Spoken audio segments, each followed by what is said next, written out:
afraid of the dark? Are you scared? You know, I am you.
Throwing caution to the wind.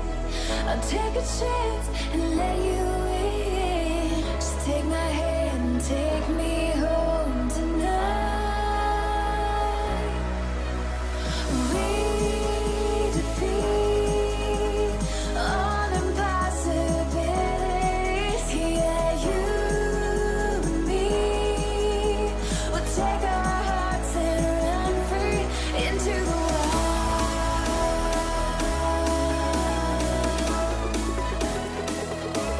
into the wild.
Welcome back to another episode. And I say episode, but I mean another cast, another weekend of Supergirl event. My name is Miss Harvey, and for another week, I am joined with a new co-caster. I feel that every week we're playing musical chair here, Cole. Yeah, How yeah, are you no, doing? I'm doing good. I'm super excited to be casting with you tonight. It's gonna be a lot of fun. I'm super excited too. It's our first time co-casting, but I already like your voice. Your voice is so soothing. Thank you, It, thank you. Yeah, it's so yeah. deep. I like these deep voice, that radio sound voice, and you're fortunate to have one. This week is another Supergirl Gamer Pro, and it kicks off with my favorite game of all time, Counter-Strike Global Offensive. But this weekend, we'll also have a League of Legends as well as Hearthstone. If it's the first time you are joining us, every weekend for 9 weeks, we have a woman competing to make it to the Supergirl Gamer Pro Finals in San Diego. Have you ever been to San Diego? Me? No, I've never been to California, but I hope to go there someday soon. Never seen the Super cool Pacific tournament. Ocean? No, I haven't. I've never been west past Illinois. Oh, that's not Yeah, even west at all. I know. Yeah, I've been all the way to Amsterdam towards the east, but never been to the west coast. So So maybe one day you'll go so east that you'll come back around yeah, and reach the Pacific Ocean. Well, every week, ladies and gentlemen compete in servers and they gather points. And we have, I think right now, what week is it, Cole? I'm blanking I out think right it's now. Is week it 5. Yeah. week 5? Week Okay. 3 was my last time casting, and week 4, you and Reggie stepped in, and then now I'm Yes. back for Reggie. Yes, exactly. So it's week 5, and at the top of our Counter Strike ladder, let me take out the notes. We have Silhouette. Queens of Silhouette won 3 weeks out of 4, so they are at 350 points. They are seed number 1 today, so they will be getting a bye on the tournament because they are playing today again. We have 16 and a very, very exciting bracket once again. And we're jumping right away in the bracket. Thank you so much. As you can see, Silhouette is getting that bye, but also Violet Roses because they have our seed number 2. They made every single final except last one, and they're at 275. So we're going to have 2 close games in the quarterfinals with Able Esports Croatian females and Dig and my friend. My friend are a bunch of girls that are playing for the first time in this event. And Croatian females we saw last week. No Russian females. I'm a little disappointed. No Yeah, Russian females for week 5. They've been they've been doing great in this event. yeah, yeah. I feel like I caught a little bit of them last week and the week before that, but yeah, interesting to see them departure this week. But yeah, we got the new team, my friend. I'm excited to see how they fare up. Yes. Um, Speaking Eh, of new things, are those new glasses that you've Oh, got going on there? I see what you did. I am wearing glasses. Thank you for noticing. It's my first Yeah. time wearing glasses on this cast because I just got a pair of Zenny. Yes. They are supporting us in this event. And, do you sometimes get headaches when you game or your Oh yeah. eye your eye kind of get really fatigued and whatnot? Yeah. So it happens to me too. So I'm trying this out. I'm trying to have to take care of my eyes a little more.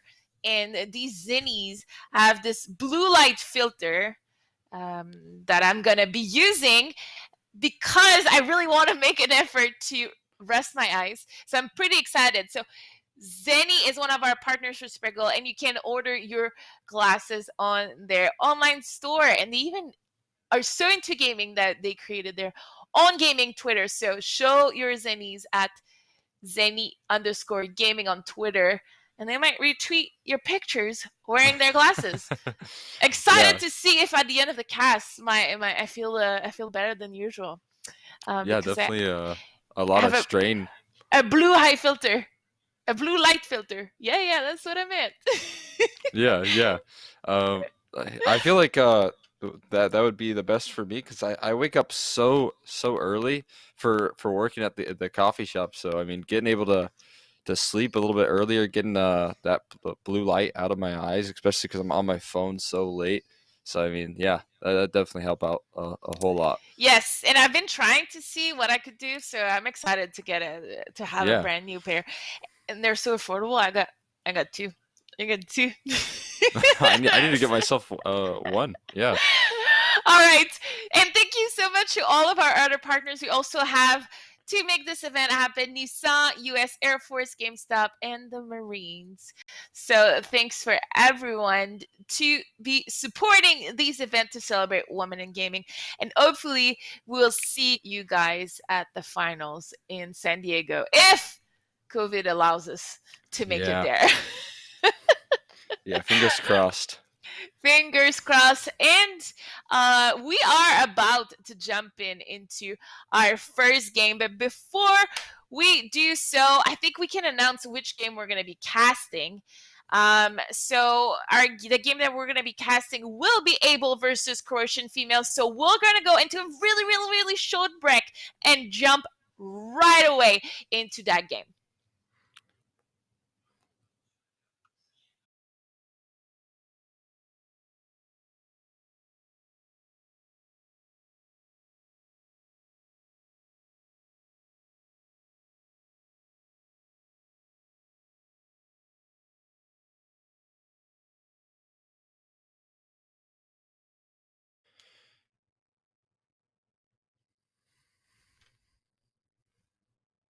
Oh,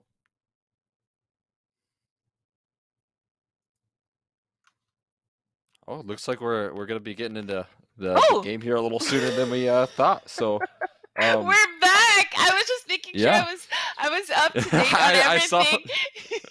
I was Yeah. typing. Yeah, guys, where I'm at right now, I don't have a second screen, so make sure to be a little bit more on point for the next coming breaks. The veto was done. Let me just double check right now what the Wow. game, what the map is gonna be. The map is gonna be Vertigo. Yeah. Oh my god, let's jump right away in the server. And we are now live for Pistol. Oh, we're already getting into the action here. I did not expect that. It's gonna be a site hit already. I mean, bomb's already been planted, so looks like it's just a 5v5, and there's a nice little kill going in there, so making things a little bit favorable. But Marcos is on the flank here, so has an opportunity to open things up. Good dinks going down, and it's looking pretty good for the T side here. Yeah, people are dropping on Croatian females. It's a perfect game with Bouchard getting the first blood. And KVZ getting the 2K. It's the first time I see KVZ unable as well as it's feral. So I'm not quite sure if they're just filling in for a smiley. And oh my god, I'm blanking on their last player. But they're getting away with the first round. The Croatian is getting ready with a rebuy right away. Yeah, and look how much Mag 7s were invested in this round. They got 3. I've never I seen mean, this before. 3 yeah. max 7. It's amazing. I love it. Yeah, that's an interesting strat here. KTZ first at bat.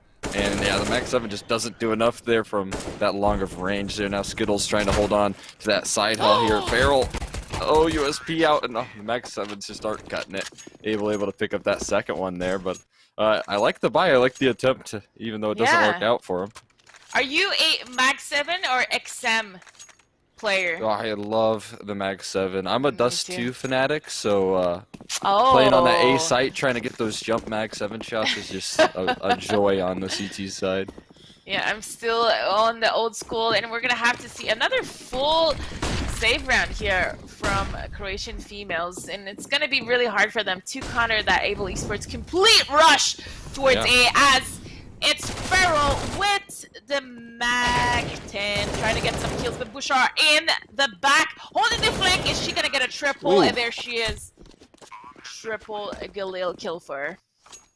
Yeah, that was a nice little hold down there, and so far Croatian females have yet to get on the board there. Hopefully now with these weapons they'll be able to find a couple kills. Now they got the op in the hands of Marcos, so maybe able to do something with that. But yeah, they're gonna need to start finding those frags here shortly, or else the money's gonna get kind of out of hand for Able Esports. And Able Esports Vertigo is really good. Let me tell you that, Cole. Oh. And Bamber Snatch is gonna have right away 4 players in front of them. Ooh. And it's Furl is just farming here, getting the double in A site. I don't even think Marcos was able to see any enemy before going down. Yeah, they're right behind the smoke there, and Skittles actually opens up the first kill for Croatian females, and Validity able to find one as well. Actually, they're pulling this back together here for the Croatian females. It's a 2-on-2, and I did not expect this whatsoever. Now Shorty is looking to find some kills with the op here, but she can't find anything just yet. Farrell, team kill coming through there, but now it's the 1-on-1, and Shorty's up against one T-side play. That bomb's been tapped, forcing the peek, and the op shot's missed, and that'll allow that easy wipe up there. It's a 4th round, but I mean, that was looking much better than the previous attempts, so all in all, not too bad. Looking much better. 3K here from Croatian. The curse has been broken. Only 2 remaining players can still fear the 007, the 007 Bond. But Shahil kind of killing her teammates, but clutching the round.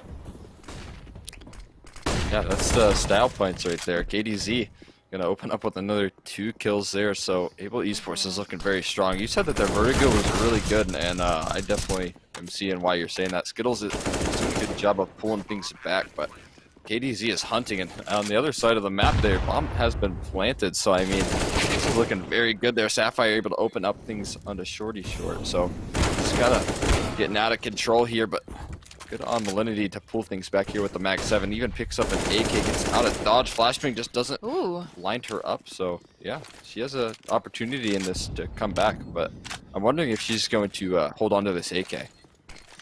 Yeah, it is a save round, and they have 2 AKs in hand. I'm not sure this is the play here. It's going to be really hard for the CTs to get that round, and Bouchard is in a 1v1 trying to get the win again, and she's just gonna, is she gonna jump? She is jumping, ladies and gentlemen.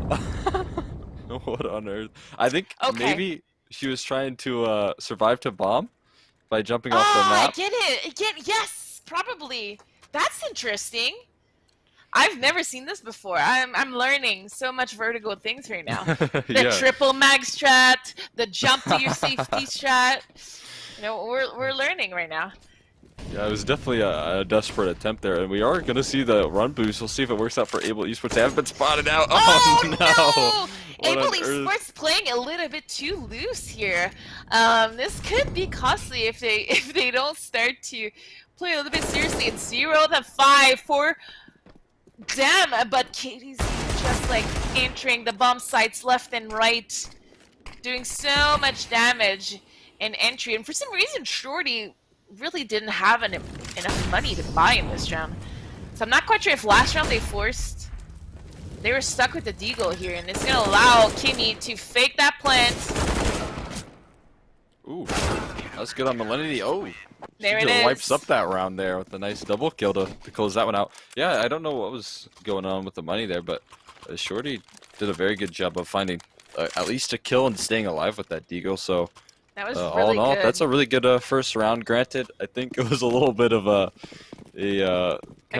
fun round for Able Esports as they went for that run boost. It didn't quite work out, so already starting things a player down. So we'll see if they have better luck in this round. But Croatian females is going to need to start stringing these rounds together. They want to build up a good economy. And Able here going towards a ramp in kind of a rush fashion, but Sapphire, I called her Header from the dig team.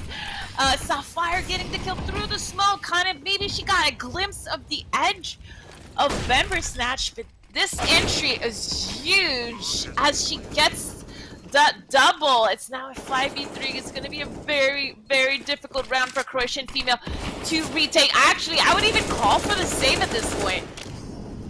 Yeah, I'm not quite sure if it's doable. Yeah, at this point they're in that kind of mode where they're They're trading rounds. I mean, they win one buy round and then they lose the responding round, which can be so hard on that CT side economy. I mean, granted, they are going to have quite a bit to invest into this one. The lowest member being Skittles with 4,100, so they have enough money to invest once again.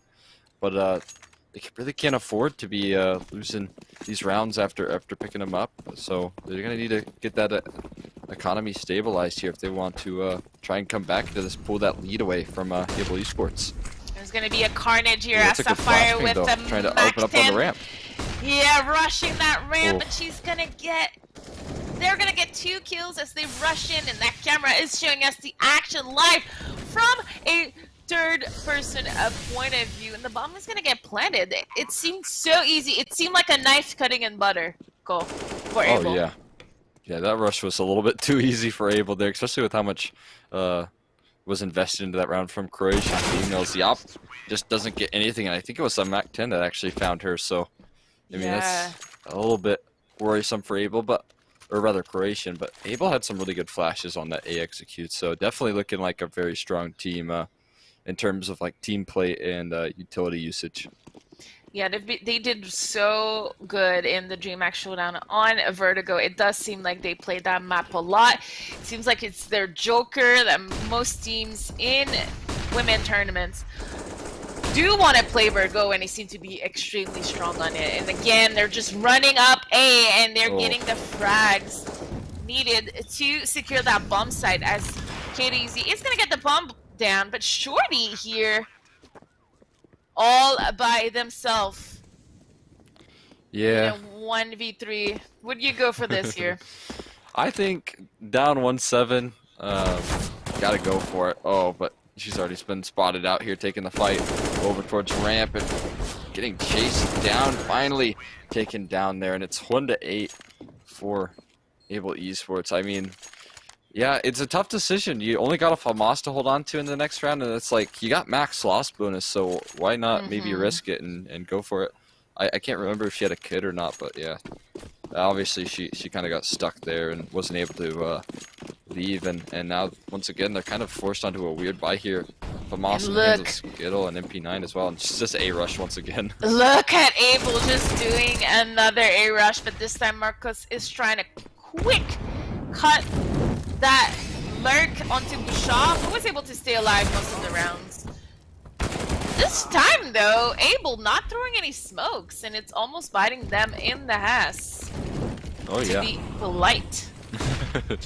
Yeah, I'm definitely feeling that they're kind of relying on out-aiming right now, and Shorty does get taken down. That was looking really good at the start there for Croatian females, but the trades come through, and it's now just Marcos left in a 1v3, and the op is just posted. There's no chance.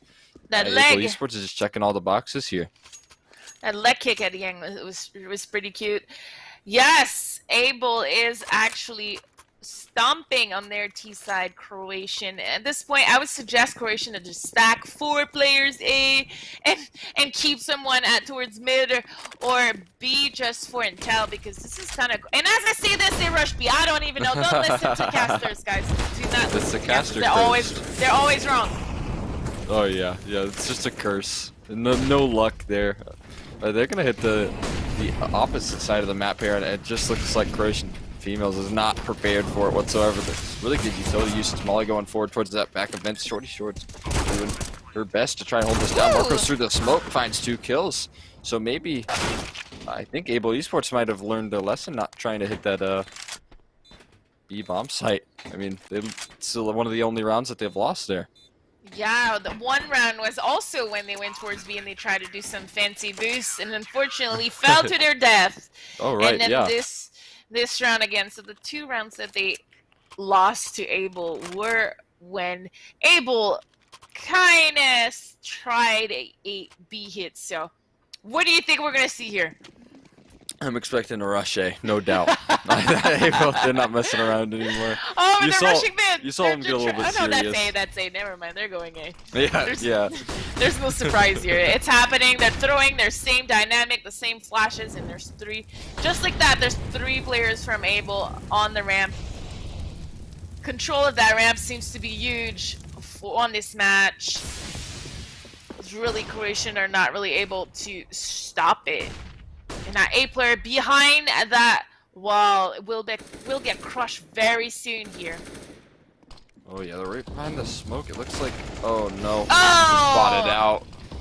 Yeah, that's just unlucky there. There was no one really watching that side hole, and so it gets punished. Sci-Fi even finding that second kill as well. So, I mean, why fix what isn't broken? And they actually slow things down a little bit on this A push. They don't decide to instantly rush it, and it's working out really well. As they've nearly all survived with above 90 HP. I mean, all of them have survived. So not a lot of damage being brought forward here from any members of Croatian females, and yeah, another perfect it's just, round for Abel. tough scenes for Croatian. Another perfect round, and to be quite frank here, Croatian females is having a lot of difficulties trading and being in position to be supported by their teammates. So I think it's a crucial takeaway here as we see a complete A stack. And it's gonna be war. We're going into carnage as all players are fighting here in this fight. Who is gonna come out on top as skills are getting exchanged? Jimmy with the quick scope on to Marcos, but she goes down to Shorty Short. Bouchard and Kitty Z in a 2v2. Not gonna lie, if this doesn't work out for Croatian females, sending all 5 players towards that A bomb site, if that doesn't work, I'm a little worried for their chances here. Yeah, but it was into the round definitely here. the play. Definitely the play. And I don't know if Shorty Short was spotted, but Bouchard here with her patience gets that crucial kill on Croatian female. I thought it was looking so good. Didn't they get the first 3 kills? First 3 kills, yeah, that was I think it was a 2v5. And then Kimi went nuts with these dual bazooka kills. yeah, that was some really nice shots from Kimmy. That was unbelievable. That second no scope that she hit was so insane and really important for Able Esports. They've got themselves quite a healthy lead here in the first half, and they're looking to continue it further already with an opening pick on a Marcos. And that spot by Bamber Snatch might surprise Able if they're able to keep this, as Able is doing another fancy play, that double peek, but not working out for them. Kimi almost dying to the peak. Yeah, But it's once looking again, yep, kills are getting exchanged in favor of Able. Yeah, it looked like I mean, as good as that spot looked initially, it didn't work out for her. I mean, they really dotting their eyes there from Able Esports, not allowing any sort of cheesy plays to come through from Croatian females, and checking all of those corners is so important. And already you see that smoke going forward towards that what I believe is going to land, towards side hall. So I mean, it's going to be that cue to me that it's going to be another A rush here, all 5 players on the ramp. And again, why fix what isn't broken here? It's just in the smoke. Sapphire and Marcos back here, but I think Marcos might come out on top in this angle here. Once the smoke fades, this could be very, very good. As the smoke does fade, 1 kill, but not the second. Farrell somehow trades that, so that's not the best scenario there. But Malinity's doing her best to hold things down for the side of Croatian females here. Yeah, good entry kills here from Croatian females. I like their odds in this round, but as I say that 2 of them goes down, it's all in the hands of Shorty Short in the last round of first half to get these kills. They don't know where she is. They suspect Shorty Short to be in A, and as she shoots her Famis, she's gonna have to come a monstrous and make sure that Kimi doesn't hit that shot, and Kimi doesn't seem to miss today. Oh yeah. Kimmy is on fire right now. I mean, maybe not top of the scoreboards, but with how important a couple of her kills have been, I think they have a lot more impact in the game for sure. So, I mean, exactly. Oh yeah, no doubt. We'll see what's going on in the pistol round number 2. I mean, last pistol round it looked like Able Esports was easily able to win that, and we see the dualies from Sapphire. So a lot of money being invested into her there, as she has the armor to back this one up. I'm interested to see what she's going to do with it. She's actually the I think the third woman in rather in this A take here, or brother B take. But yeah, nice opening there from Able Esports, and it looks like that dually might not have worked out there for her. Yeah, in the smoke, Feral gonna push out, going for the knife kill on that B bomb site, and they are able to mop it up with a nice couple of kills. And even Sapphire now gonna be able to pick up those dualies for herself. Yeah, it was a crucial round for Croatian females. Some of the kills and momentum in that round looked like it could turn and switch to Croatian, but Bouchard with these 2 entries really set the pace of what this whole game has been about. Able in the lead 14-2 in this game. Yeah, I'm liking the shotgun purchases here. Malignity on the sawed-off. I just have never seen this in my game, so I love to watch this, these weapons be used. It doesn't work out. Now the 1v5, she got the first one as an opportunity. Oh, the lineup almost came through, but the spread just isn't enough. And yeah.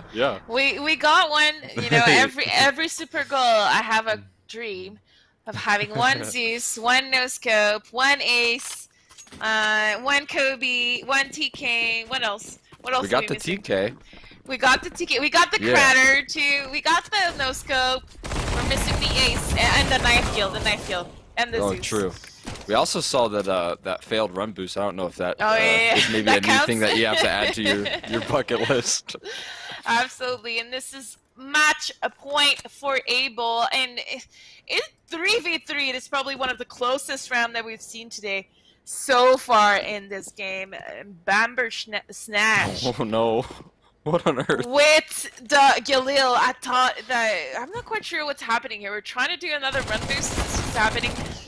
I don't know, because she just fell off the edge and took like a lot of damage there. I don't know what's going on, but yeah, Able Esports are able to mop that one up. So 2-16, and I think it was a little bit expected to kind of see Able Esports kind of pick that one up a little bit easy. But yeah, especially on a map like Vertigo for them, like you said, if they're comfortable on it, then I'm sure they're gonna have some executes that Croatian females just wasn't ready for.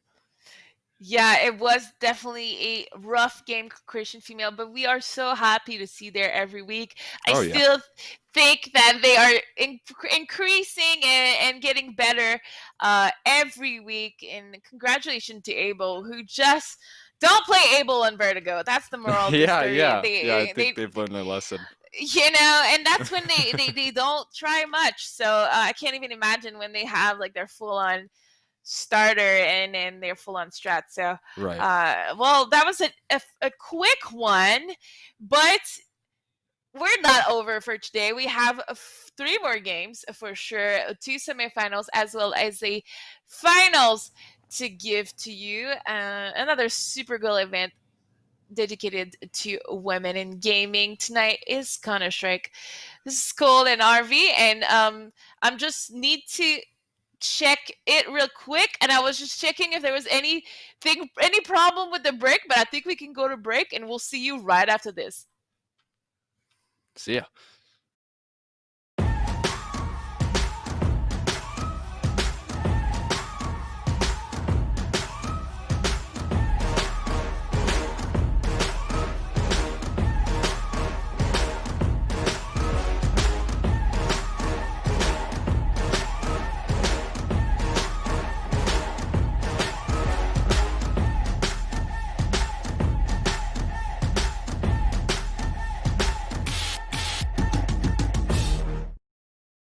So I'm gonna hold on promoting you this quarter.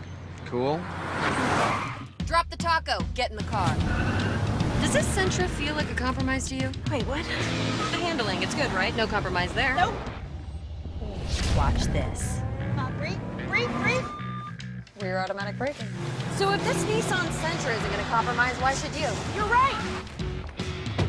Atta girl. The all-new Nissan Sentra with more standard safety features than any other car in its class.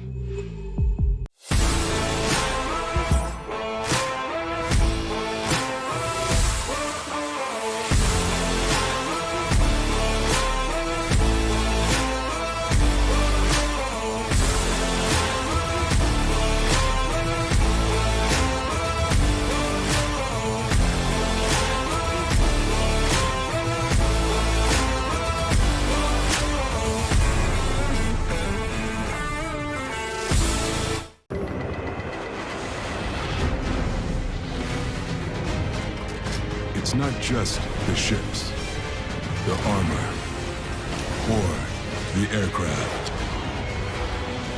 It's something more. It's the will to fight and determination to win, found inside each and every Marine that answers a nation's call. Battles won.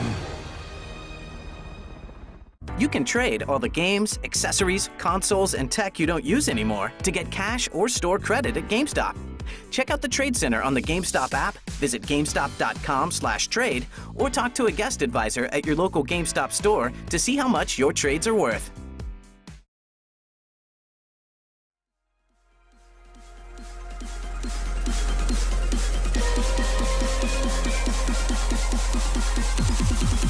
I'm calling for you.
Welcome back to Supergirl Gamer Pro Counter-Strike Edition. My name is Harvey, and I'm joined with Cole.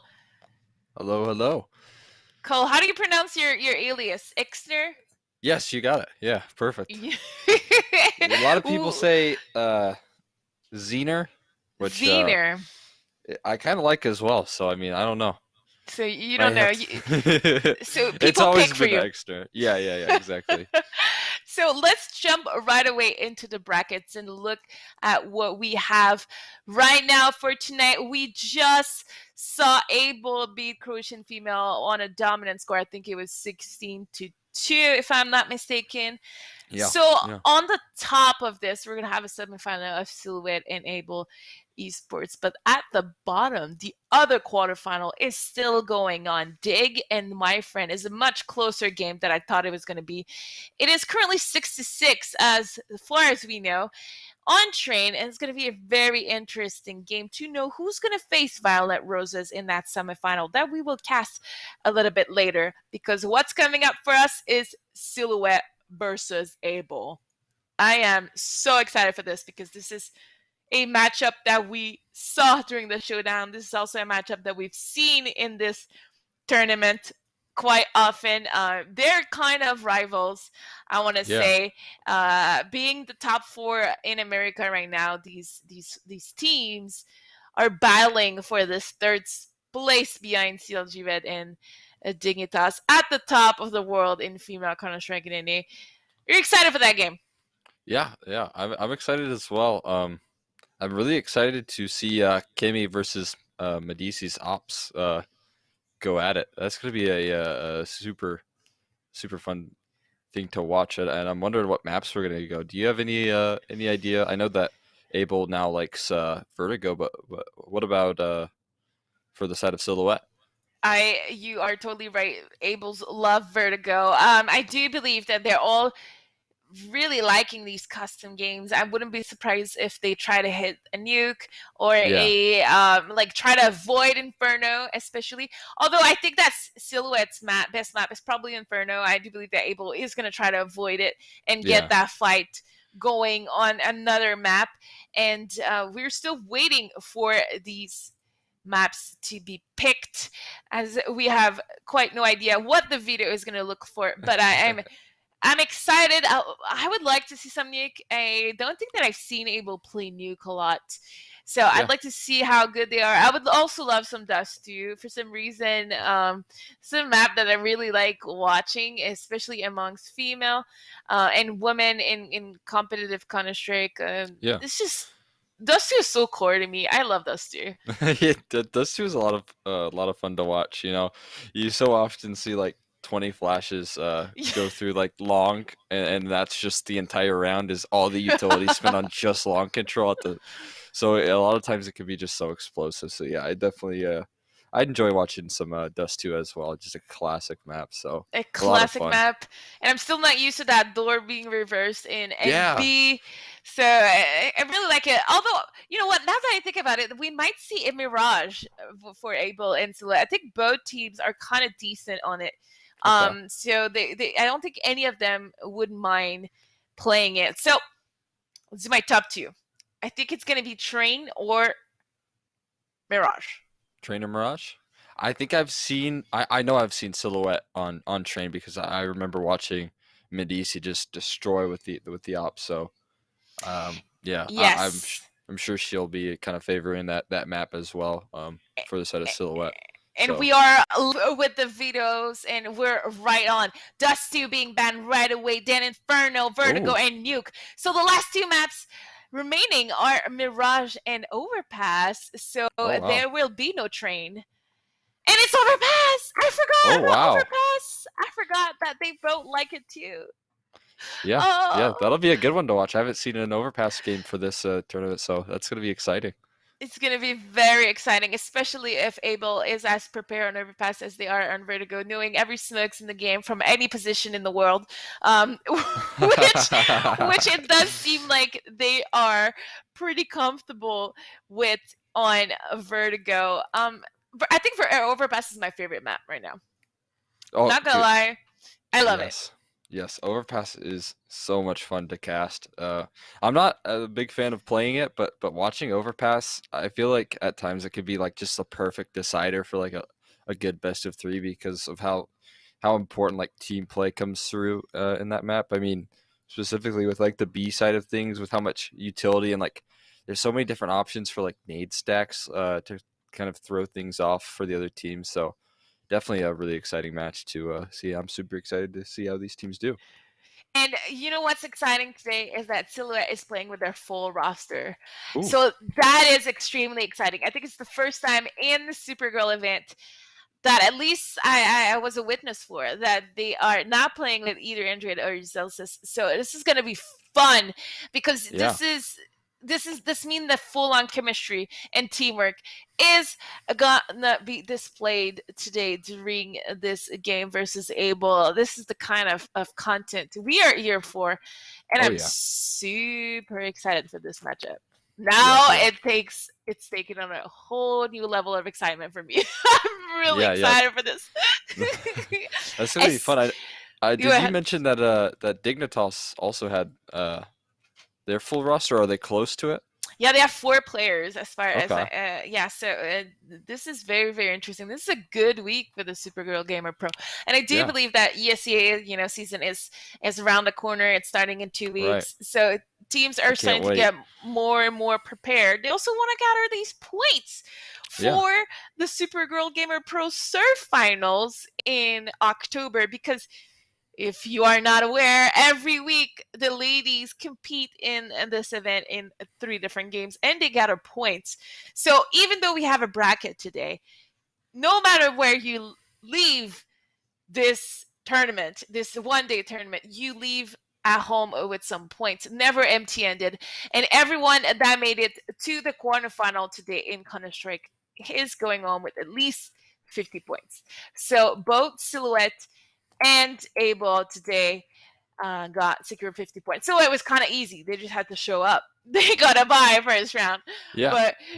But, but we're definitely ready to see who's going to go to our finals to face one of the team on the other side of the bracket, which is having a tremendous battle here in another server. But right before we jump in to this next game, Cole, let's take a short break and we'll be right back right into the game with Silhouette versus Abel. Oh, I can't wait. No one knows where it comes from. Why some have it and some don't. It's the fighting spirit. It consumes fear and weakness. It stands ready to fight whatever shape the battle takes. Because as long as there are battles, there will always be Marines. You can trade all the games, accessories, consoles, and tech you don't use anymore to get cash or store credit at GameStop. Check out the Trade Center on the GameStop app, visit GameStop.com/trade, or talk to a guest advisor at your local GameStop store to see how much your trades are worth. So I'm gonna hold on promoting you this quarter. Cool? Drop the taco. Get in the car. Does this Sentra feel like a compromise to you? Wait, what? The handling, it's good, right? No compromise there. Nope. Watch this. Come on, breathe. Rear automatic braking. So if this Nissan Sentra isn't gonna compromise, why should you? You're right. Atta girl. The all-new Nissan Sentra with more standard safety features than any other car in its class. For a long time, we had to prove ourselves. But we always knew what we were capable of. We knew when the time came, we would be ready for anything. Our numbers keep rising. And so do we.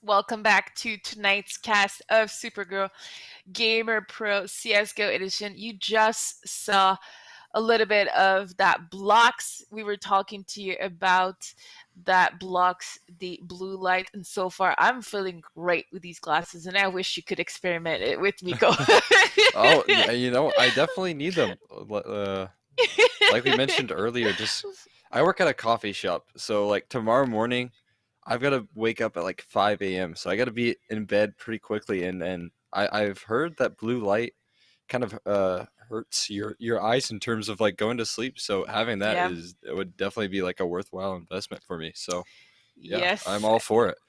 Super excited. I'm loving it. And while we wait for everyone to be ready in the server, let us remind you that we are about to jumping into our first semifinal. And as I say that, I kind of want to go see what's going on the other side of the bracket. It looks like my friend just lost to Dig, guys. The score was 16-6.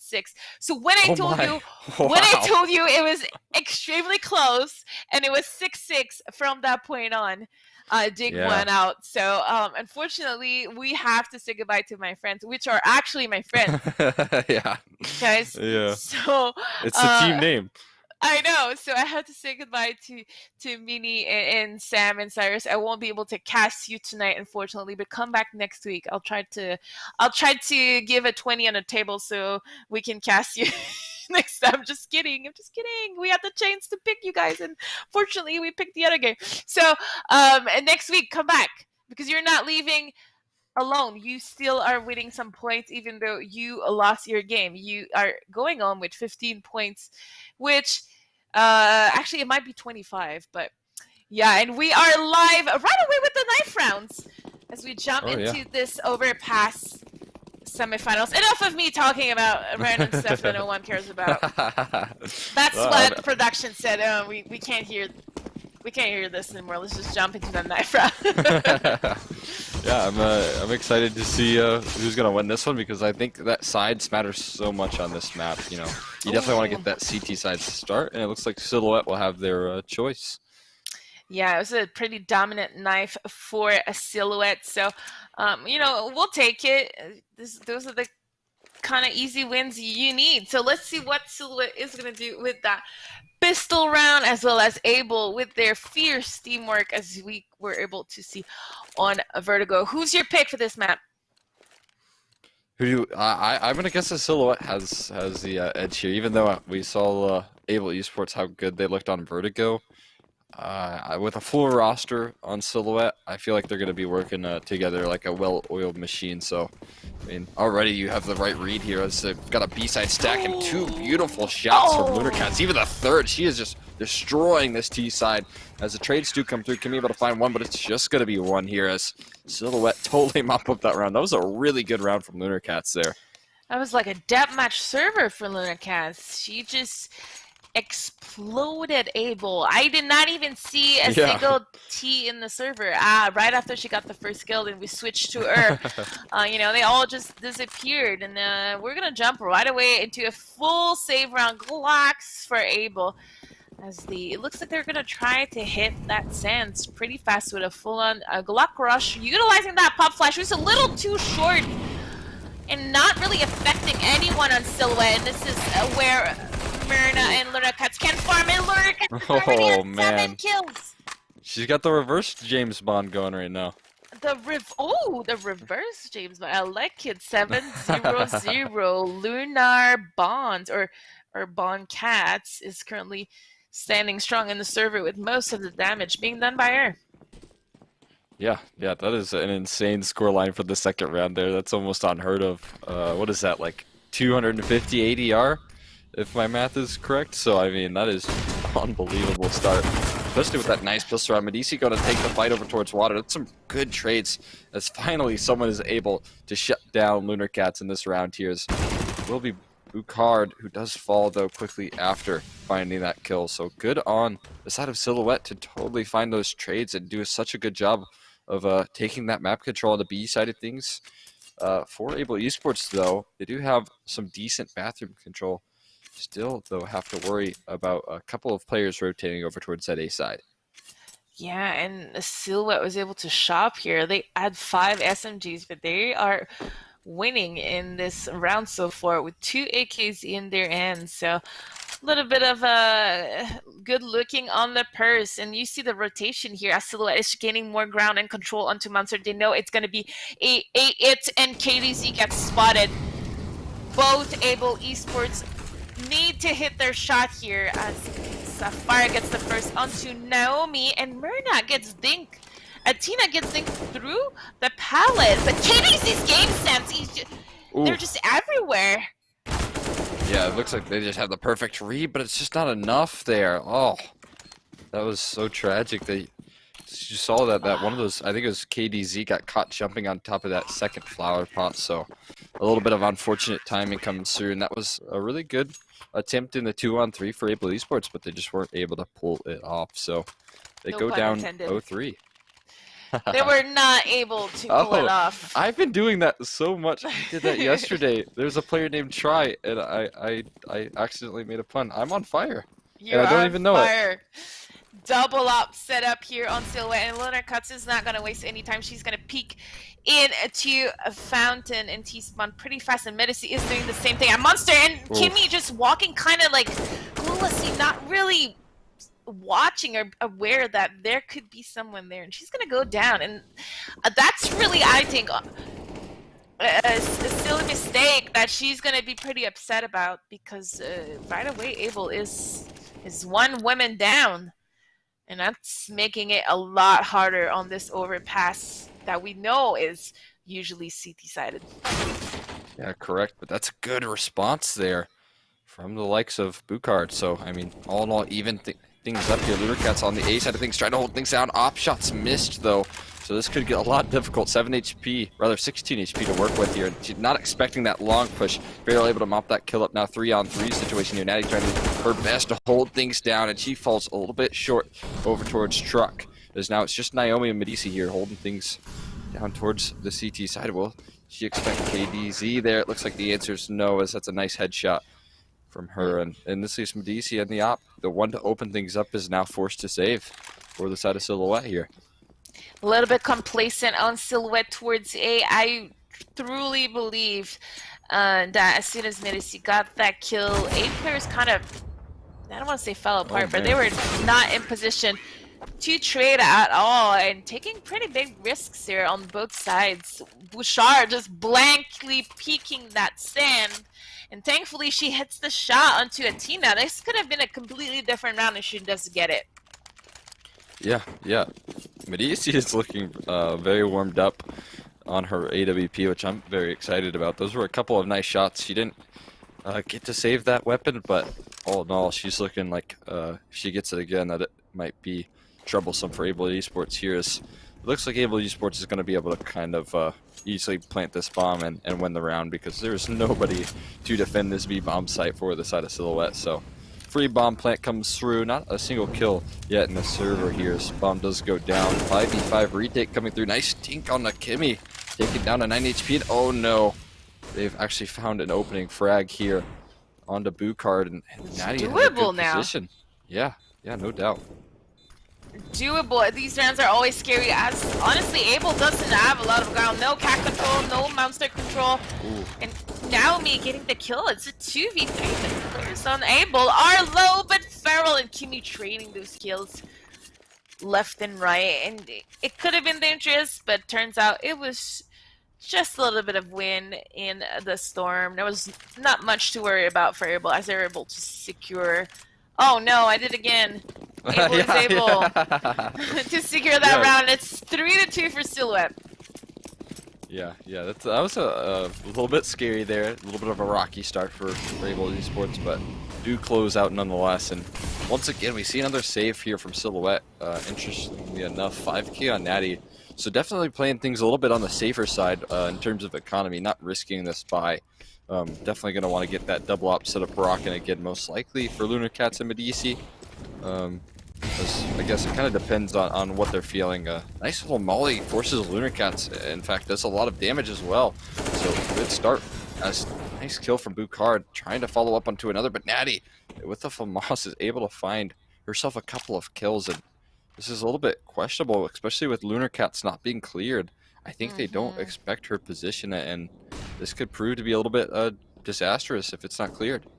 Yeah, I don't think that they know that she can be there, and Bouchard is gonna get caught in the butt, shot in the butt, as their only chance that Able has to win this round is to make it toward long, and this is what they're gonna do. That good molly here, scratch that. It is not a good molly. I thought it was gonna land in bank and cut off Naomi, but she's able to run out, and this is gonna be one of those rounds where that little investment here from Silhouette is going to pay off. I'm not sure I believe in the 1v3 chances of Kim here. She's completely surrounded, 20 seconds left. All players from Silhouette are ready to shoot at her, and she's going to need to display some crazy Counter-Strike, and that's what she's doing. 14 seconds left, bomb in hand. She's rushing towards the... She's going to make it. Yeah, she has to have time. Yeah. She has time to plant, and this is gonna be one for the books if she wins this round to tie things up versus Natty. Yeah, Natty's taken down low as well, so there's a very good opportunity, especially with this position. I feel like she knows exactly where Natty's coming from, and it's going to be very tough on the side of Silhouette if it's dropped here. Kimmy playing so close and getting a little bit uncomfortable as time ticks down. There's no kit in Natty, so she's forced to push up, and the headshot from Natty to shut it down. Is there enough time, though? No! Oh, no. Kimmy has won it because of the time. The bomb will explode, and it's a third round for Able Esports. That's why Kimmy was moving. I'm like, no, don't move, because we can't hear the music timer. Yeah. So I was wondering what was going on, but the clock was ticking, and she was probably like, there's no way that the CT can win if they're going that way. They're taking too much time, and that's exactly what happened. So even though she loses her 1v1, it doesn't matter because that no kit, no defuse, bring the score even to a 3-3 for Abel. Kimi winning that 1v3. Baby girl, I thought you were not going to win this, and you proved me wrong. So congratulations. That was nuts.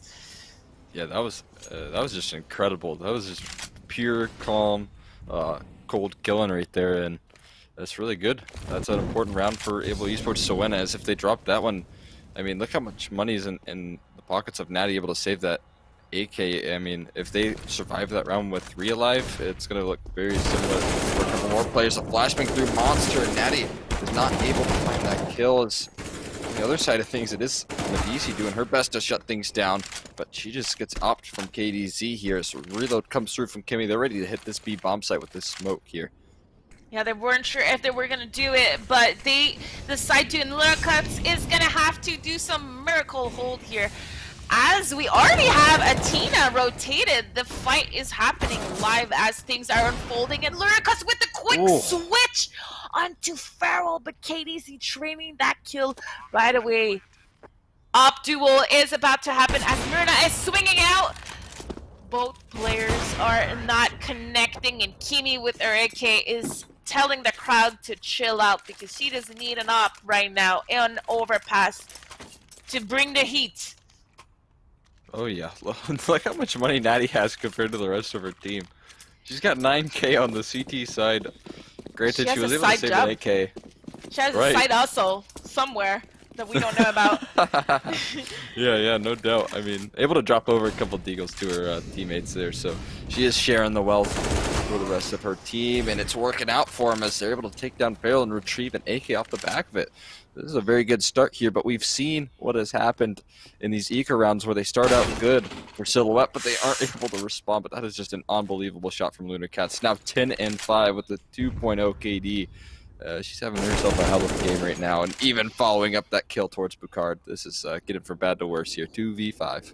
Seems like a repeat of round after round here for Able. Not really, honestly, securing map control in these rounds. This time the Molly is successful towards Bank.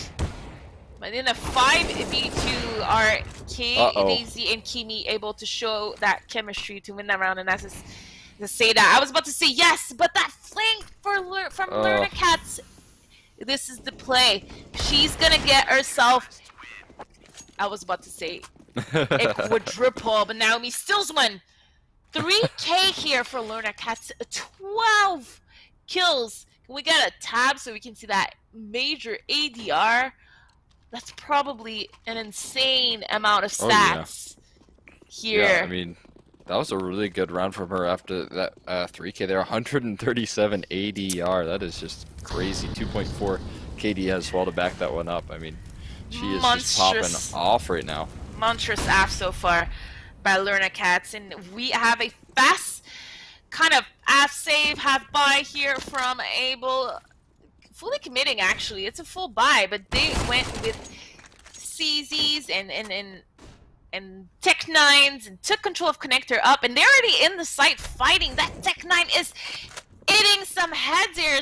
Lunar Cat's the best player in the server, falls down to the ends of KDZ, and are they able to get another kill from it? Yes, it's now a 4 versus 2, but that grenade, that Kobe getting the double. Those rounds. That was just a nuts grenade there. The utility usage from Silhouette is very impressive here. As now it's just Medici. She actually spots that player jumping towards the bomb. It will get planted here, and so she does kind of enter into a 1v2 situation with both of these players able to reposition towards bathrooms, and then one towards that dice just remaining steady here. Even spots him out. KDZ with a nice 4K. Absolutely shutting that round down.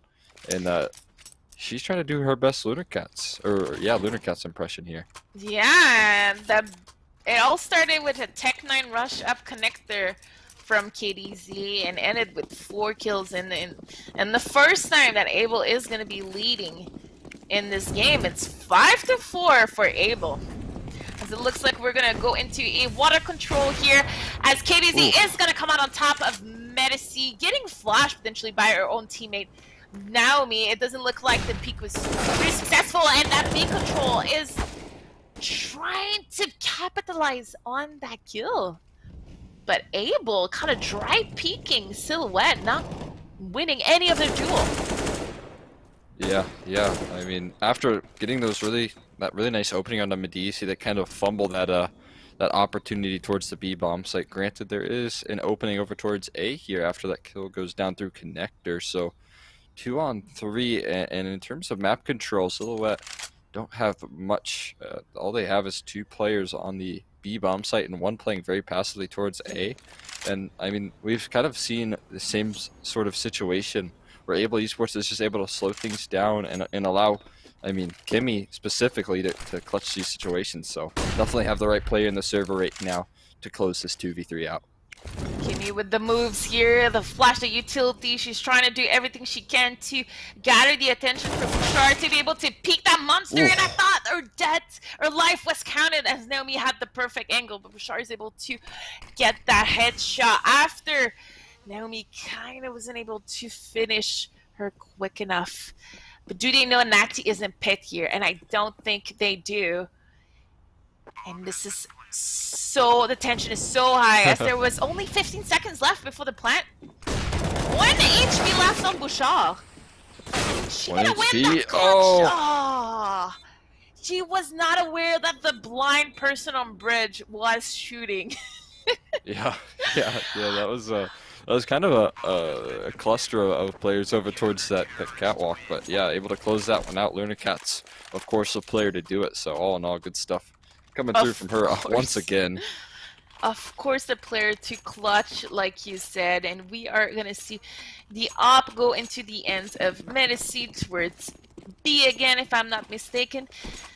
And another forced buy here, on the ends of Able. Tech9s, Deagles. But this time we're not forcing all the way. We kept 2K in hands. And we're bringing the action towards long. Running on grass. The grass strat, as I like to call it. Run as far as you can on grass so they don't hear you and try to make it to the bomb site as fast as possible. And this could be the perfect play to counter Silhouette. That boost here might be completely dream crush if Able clears it, and this is exactly what happened. Kills are getting exchanged left and right, but this was the perfect read from Able. Silhouette in another retake, and Naomi misses her Molly. Disaster round from Silhouette. Nothing going their way. No utility left on Medici. Naomi with a smoke though, and we're gonna need it on Silhouette if we want to win this round. Yeah, Medici needs to hold these angles down, but there's so much to worry about. Even the boost coming through, and I don't think it's enough to peek forward. They're just going to tap the bomb. Medici holding things down, able to find Kimmy, and now it's just going to be Blue Card. But is there enough time? The bomb is being tapped. The spray is coming through, but it's not connecting. Blue Card drops around and even falls after. Naomi steals that round away from Able Esports. Wow. The boost, both boosts completely failed. Just totally from failed. Silhouette and Able. Each boost was probably unnecessary and just ended up costing the life of the people getting boosted. So I think that if Silhouette just fights there, Able just fights there instead of kind of going fancy, they probably win this round. It's unfortunate. Yeah, especially with the 10-second defuse there, but I mean, I really like the change of pace coming through from Silhouette there. They knew what happened to them on the last Tech9 rush, and that boost I think was designed to kind of alleviate some pressure towards bathrooms here. And already talking about pressure, Medici able to find Blue Card, and a lot of damage being brought forward. Sapphire finds herself 2 kills, KDC on the op finds 1 as well. So now Lunacat's trying to hold things down, but gets taken down by It's Feral. Having herself a great game, now leaves Athena in heaven, looking to perform some sort of miracle here. Now KDZ left over in that water, gonna try and sneak up. Yeah, this is very smart from him. Ooh, that's just definitely the play. Yeah, I was about to say that's definitely the play. Oh, it's still the play. I don't think that Athena is gonna clear that angle, and it's just one step ahead here for KDZ. Although Tina had a really great clean kill on that 1v2. Unfortunately for her, KDZ is just at the right position at the right time, leading the scoreboard for Abel with 14 kill and 2 assists. Only 7 deaths after 12 rounds. That's also pretty impressive. Yeah, definitely. I mean, both of those players, the top performers for both teams, are really not dying all that much.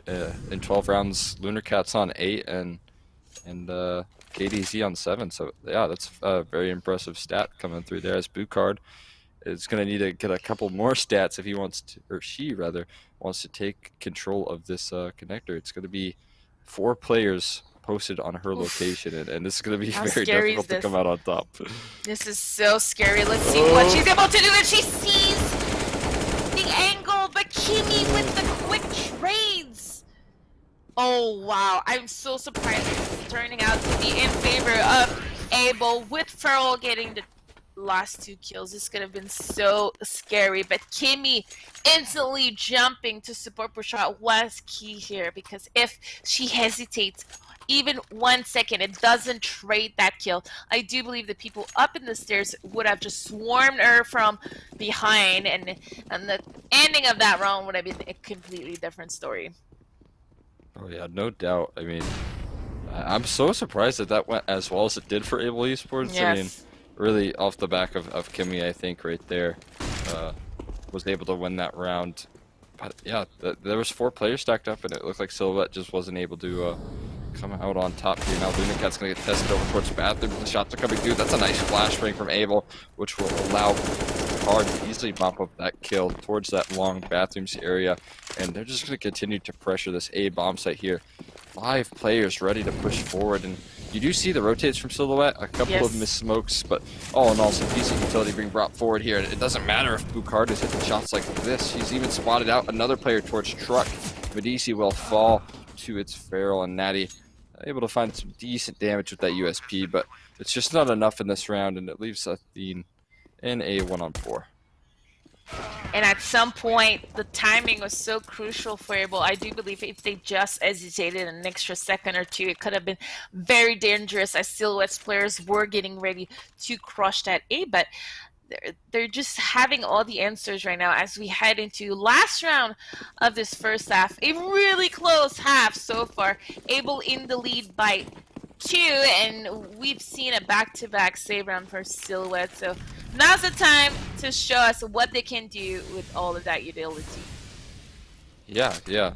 I'm wondering if Silhouette's going to look a little bit more stronger on their T side, just because of having that full 5, all of that synergy to go into that. But that's a really nice double kill to shut down that pressure towards water, which Silhouette has liked so much in this game. Now going to continue this pressure towards that B bomb site here, and the rotates are coming through. It looks like it will be a commitment from Able Esports, and that's a nice shot. No chance for Bucard to find that kill on the B bomb site here. Even spots out Feral, and that's another nice kill from Athene here. Leaves KDZ in a 1-on-3. We've seen them win a 1-on-3 before, and it looks like it might just happen again. It's going to continue to push forward now, AK in hand. Bomb now retrieved as well. Players, though, set up, ready to trade this frag, and yeah, they do it perfectly. Not a fan of that round. Think that the composure and Able was kind of lost right after that double kill from Bouchard in that door. I wish they either capitalize on that and rush to site, or reset, which the timing was kind of off. But now, nonetheless, they are coming out on top of this first coming out on top of their first half on T side, which is a really hard one to do on overpass, and we are currently right away into the second pistol of that game, and we're gonna see a war at B here. Oh, yeah, flashbangs come through, but luckily Silhouette was playing for that dodge flash, but not a second time. It's a KDZ with a nice triple kill. Now Naomi left in a 1-on-3, not able to find anything, and that's KDZ with the 4K. It seems like it's really right now a battle between Lunar Cats and KDZ. These 2 players are showing up really big, and that's such an important pistol round for Able Esports to win. KDZ with the quadruple now, already at the double-digit 2-bomb. So more than the double-digit, a 2-bomb with 22 kills in this round. Wow. M4 in hand, pushing that bathroom, not scared at all, and Silhouette is trying to run it back exactly what Abel did with a fake rush connector, just kind of playing around. I'm not quite sure what's going on right now, but it's going to be a free spray here for Kimi. I should get a quadruple. I think they were doing the rattlesnake Glock strat. All I heard were those burst fires getting switched on and off. Click, click, click, Oh, click. It must have been a lot of fun to be on Silhouette in that round and just try to make this one out. And unfortunately for them, it's not going to pay off. And we're going to see 5 AKs, a little bit of agility in hands. And we're going to go into a solid water control default here for Silhouette. Yeah, it looks like both sides are really favoring that water control here. Flash has been dodged, but Kimmy able to mop up 1 kill towards water, and Sapphire quickly behind it. And that's exactly why there's so much map control. It's going to be so hard for Silhouette to try and regain. They even drop bomb as well, so it gives the side of Able Esports so much information. Yeah, I like what Abel did, giving up that cat control after keeping it. And this is where, you know, a team can lose their composure and overstay their welcome. And this is the perfect play for Abel. Turtling back up, kind of pushing Silhouette to utilize more utilities and waste it to regain that bomb. And not even gain anything from it because no one is there. Yeah. That's a little bit of spam coming through from Sapphire, but oh, the missile molly comes through as she falls off towards Catwalk. Bukard luckily is able to be on that waiting in towards the top of connector. Is spotted out towards Divider, and that will be an easy kill for Athene, taking down to 34 HP. They've got to go quickly. There's 35 seconds left, and KDZ is waiting at the other end of this truck here. Nades are rattling over towards herself here as the bomb is being planted. And, oh no! She's not able to find that kill, and the smoke works out for Silhouette here. No, this was the play that KDZ had, I think, to do the opposite way. That swing in the smoke, I think it made their teammate die. They just got spammed through the smoke, but thankfully they're getting the first kill here and the second. So kind of redeeming themselves here from this round. That was almost a disaster for Abel after playing it so well. That spray almost dragged them down. But it's okay. We got the double kill. We got the bomb defuse. And Silhouette is looking rough right now. Yeah. Losing by 4. Yeah, they haven't been able to win a round in quite some while, so they're going to need to start picking things up and do it quickly because things are kind of getting out of control here. Able Esports are starting to run away with the momentum, and once again, they're doing that same sort of play. It's working out maybe a little bit better for them, but once again, we see that 2-for-1 trade that caused so much trouble for Silhouette in the last round here.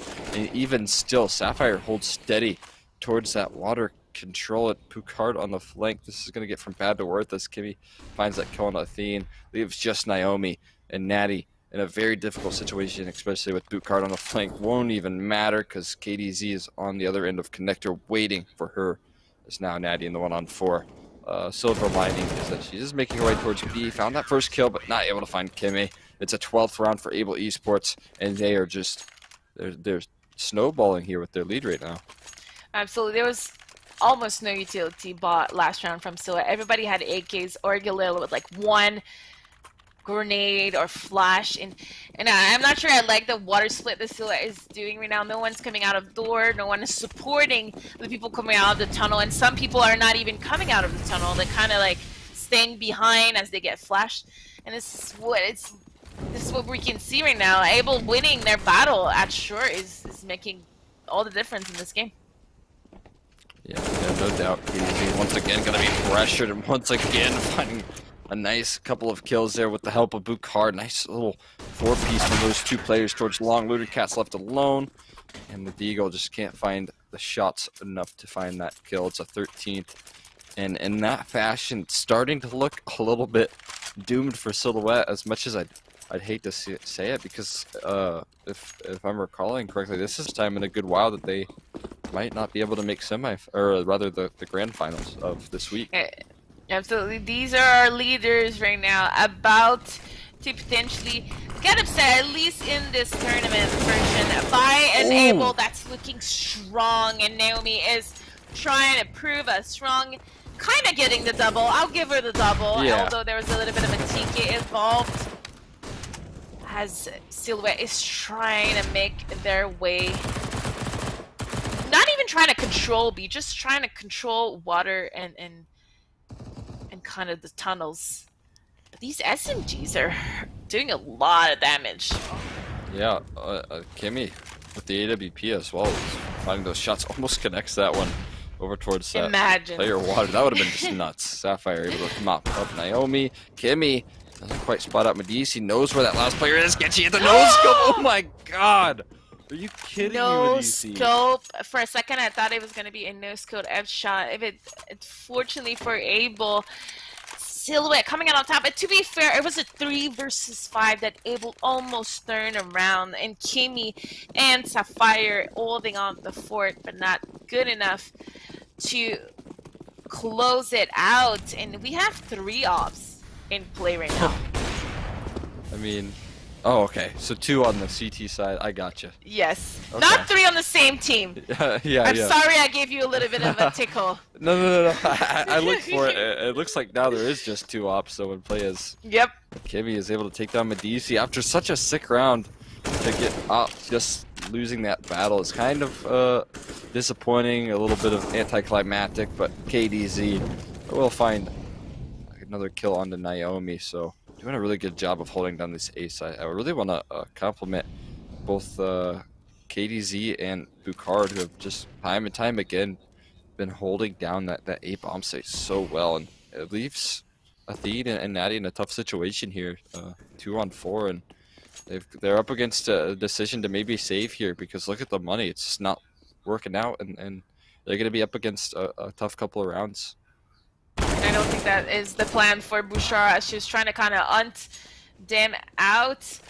And Natty now in a 1v3 up in hand. Let's see with those 35 seconds left what she's going to do with it.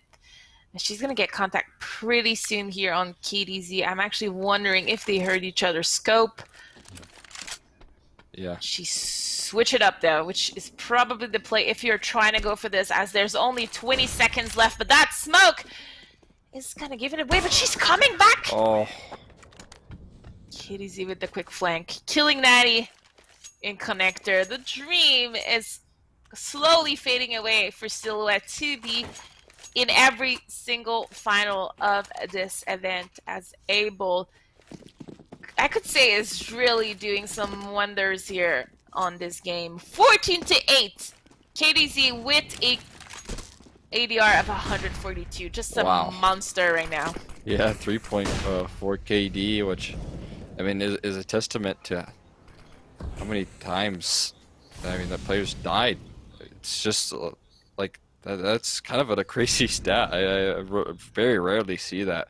That little deaths and that high of performance is just so surprising, and especially against a team like Silhouette, just not getting punished with the op, and already once again able to open things up. It's Bukard and KDZ on that A side of things, just shutting things down for the side of Able Esports. Now it is Medici sneaking into this B bomb site under the radar of Kimmy here. Ooh, the shots are coming through. It's not quite connecting, and it all comes down to this deagle kill. Medici is able to find it, but Farrell does respond with 2 kills of her own, so this is making things a little bit uncomfortable. Medici does have that op in hand, so there is a silver lining, but it's Medici at a 1-on-3. She's had a couple of nice clutches, has the right angle, but KDZ comes out on top. She had the right read, she had the right idea, but just isn't able to find that shot, and it's match point secured from Able Esports here. Match point. We're going for the tie for Silhouette. It's going to be a pretty difficult one, as I don't believe we were able to... We only won 1 round on Silhouette on their T side, if I'm not mistaken. So it's going to be a very difficult one, especially with Able gaining so much intel and map control, where everyone from Able is able to rotate their attention to Connector and B, because there is nothing that even cross Fountain for Silhouette. That's true, but oh, look at how close Bukard and Naomi so are. Stressful. Bugard's playing it really smart with double KDZ, but it doesn't matter. Naomi able to find that kill, even putting some pressure over towards KDZ. This is looking like maybe Silhouette have sparked the match here. Maybe have a chance at bringing this back, especially with Naomi finding that kill on the KDZ. Finally able to shut that player down, leaves Kimmy in a 1v5, and that's one of the best rounds I've seen from Silhouette in a good while now. Yeah, this is actually a great round. Everything that they did was controlled. They slowed down the pace. They watched their back. So this time they were not able to get flanked. And although Kimi honestly had all the information in the world, Abel kind of whiffing their shots in connector really was the turning point for Silhouette to not even lose one in this round. And it's going to be really important for them to keep as many players alive as possible every round right now to help their current economy. There's no mistake allowed anymore for Silhouette, because if they lose one, they are out of week 5. Oh yeah, I mean, if we saw a nice rally here for Silhouette, that would be so awesome to see, especially with, I mean, both these teams are looking very impressive. We saw how good Able Esports looked on Vertigo, and they're once again showing up here. I mean, even they're just A plays are so impressive to watch. I mean, the silver lining though here for Silhouette is that they're nearly to that point where they're forcing Able Esports to kind of break that economy, and once you finally get to that point for that CT side, I feel like it alleviates so much pressure during the comeback here. But this is really the round that matters, I think, the most here for Silhouette. They're going to be gunning for this one. Already a smart little change of pace from Able. A boost comes through. Naomi, though, with 2, it doesn't matter. Over towards Connector. Even Athene's now peeking forward towards Monster. It's just Kimmy left, like the last round. And she just might be forced to save once again. I don't think there's much of a chance here. Able with another kind of interesting situation where we see a boost that kind of fails, and something that's really important here to see is Able is playing in connector almost every round. In the last 2 they lost these battles, so what I'm looking forward to in the next couple gun rounds that Able is able to buy is how they're going to adjust to this. Silhouette's slow pacing is coming out on top of Able's defense, which is, like you mentioned, a good change of pace, because the complete rush was not working for Silhouette. So although I'm not a fan of them completely giving control of Fountain to Able, they're handling that connector pretty well. Right. Yeah, definitely that point that you brought up with giving too much control, because I think eventually Able will catch on with how good they're looking right now. I don't think they're going to allow for giving up too much control towards A to go unpunished here, and finally it looks like Silhouette have forced these CT players to save, and that's a good start to trying to get this comeback here. Very good news here for Silhouette, because they just reached double digit themselves on the score, 15-10. It's now a dream that is possible again for them to hope. Only 5 rounds remaining, and on CT side, on Overpass, it's not always easy to think about, but Luna Cat's getting the double, a perfect angle for her to get those kills. Yeah, that was We're just gonna beautiful. see a little bit of a crush here from all angles, and she's gonna get the quadruple, trying to go for she's gonna get the triple, trying to go for the quadruple, but she's not able to take her pistol out in time. Medici is gonna close this one out, and it's 15-11 for the remaining 4 round. We're gonna hear that little cha-chang in freeze time, because their back is against the wall.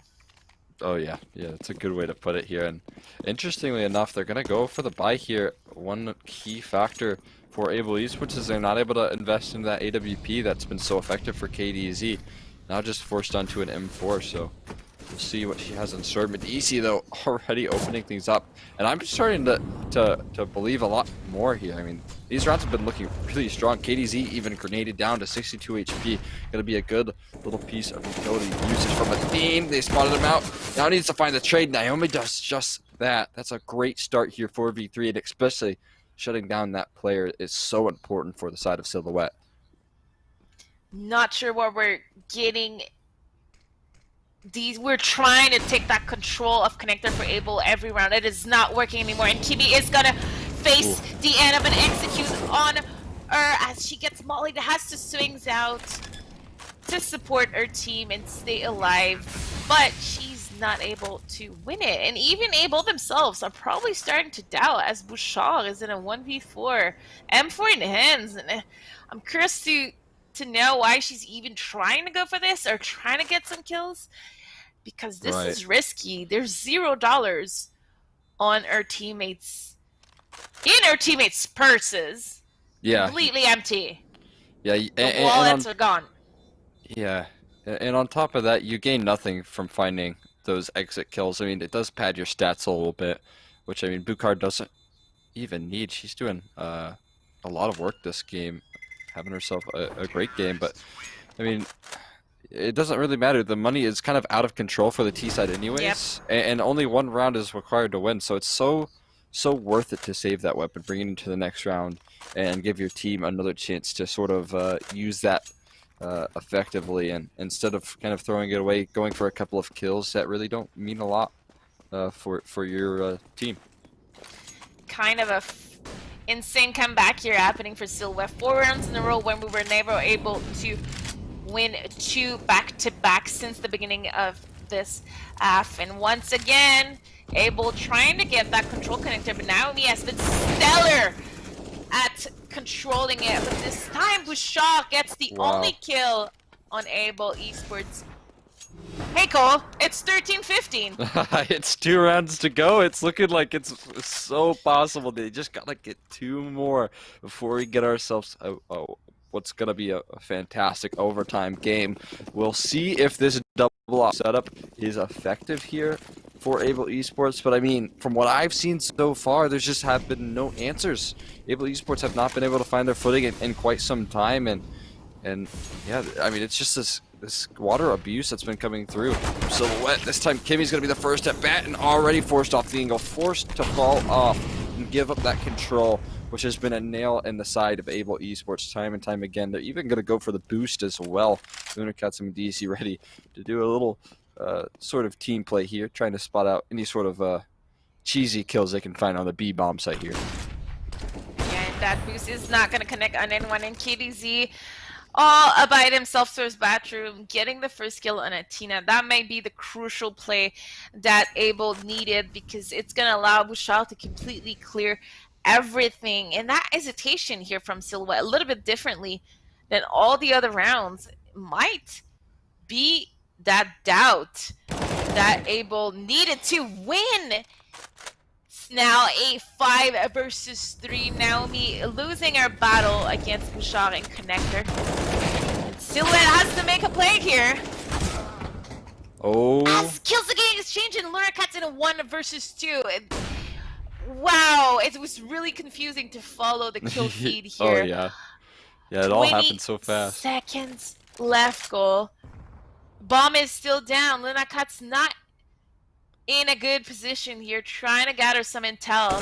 She's gonna have to eventually fight. She gets the first kill. This is her moment. Oh no! Bouchard nailing the coffin. 29 kills here on the ends of Lunarcats.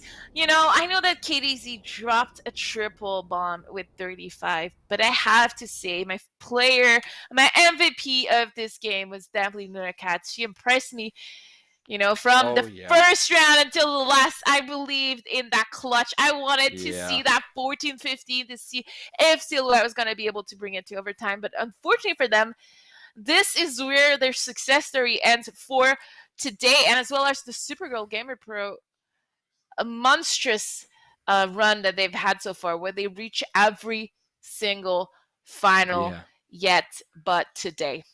Yeah, that was just I was believing in it so much. That would have been so fitting if she was the one for Silhouette to close that round out. Unfortunately, it's just not enough, but yeah, that was such a great round from her and a good attempt from Silhouette all in all. But I mean, Able Esports, I predicted that Silhouette would take that very comfortably, but Able Esports, they totally shocked me with that win there.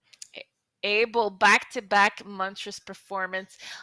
You know, it was a close game, but at some point Able was ahead by a lot of rounds on Overpass. Sorry, they just weren't able to close it. And honestly, I can't stress this enough how in the last, I want to say 2-3 weeks, how Able has been impressing me with their teamwork, their hard work, their dedication to the game, as well as themselves. You know, they're really good friends in real life, and it's showing in the server with the trust that they are delivering here left and right.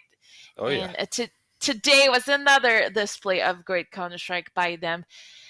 And don't go anywhere, because we'll be right back with even more games, because we're not over. We still have, if I'm not mistaken, usually we broadcast both semifinals. So we still have 2 games, Cole, coming up. So stay tuned. We'll be right back right after this break.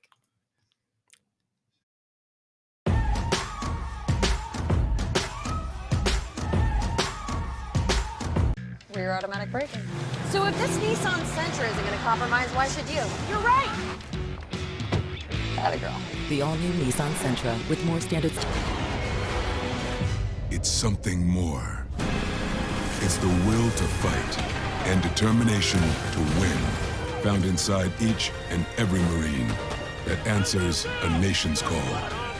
Battles won. You can trade all the games, accessories, consoles, and tech you don't use anymore to get cash or store credit at GameStop. Check out the Trade Center on the GameStop app, visit GameStop.com/trade, or talk to a guest advisor at your local GameStop store to see how much your trades are worth.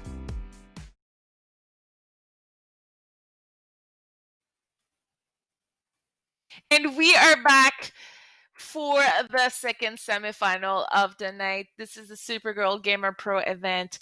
And the ladies have been waiting for this for a little bit, Cole. So I think right when we can, we're going to jump ahead onto this other side of the bracket. So we just want to make sure that everyone is ready as we look at Violent Roses and Dig. This is the game that we are about to watch. How excited are you about this matchup?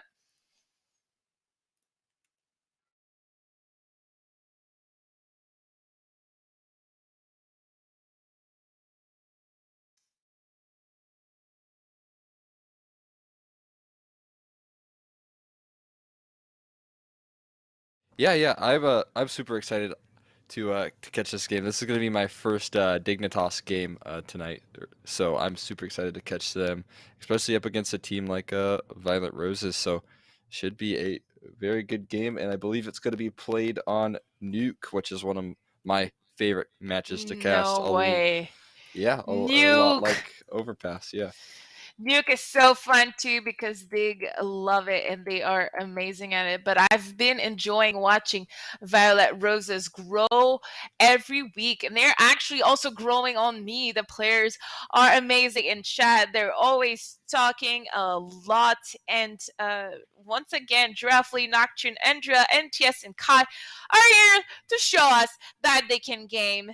And I'm excited to see how they do and how they match up versus Dig, especially with an almost complete Dig roster. We are only missing Artstar that's being played by T. Connor. But to be fair, Artstar was a stand-in for the Dream Act Showdown. So I'm not quite sure what's the status on their team right now, if they even have a starting 5 for Dig. So this is pretty fun to see them today with at least 4 players, 4 official Dig players in the server. And I'm super excited to jump in right in the game as soon as we can. The players are ready. The casters are ready.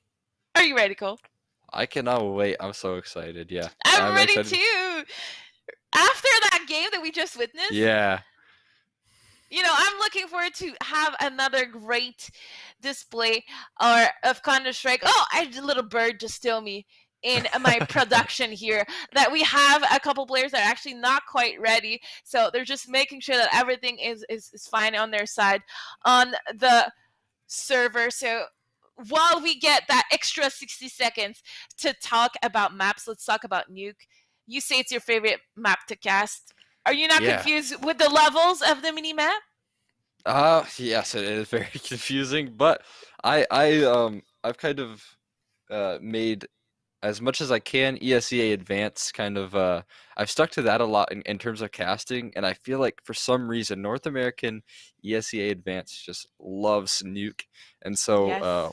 watching these top level players play on that, and I'm super excited to see how what these ladies have in store for us, because it should be a very good game to watch. I love watching Dig on Nuke. I think it's very interesting what they do. I honestly, I'm a little bit like you. I like playing Nuke as a team, and I do Yeah. believe it's one of the hardest, if not the hardest, T side as Oh a yeah. in-game leader.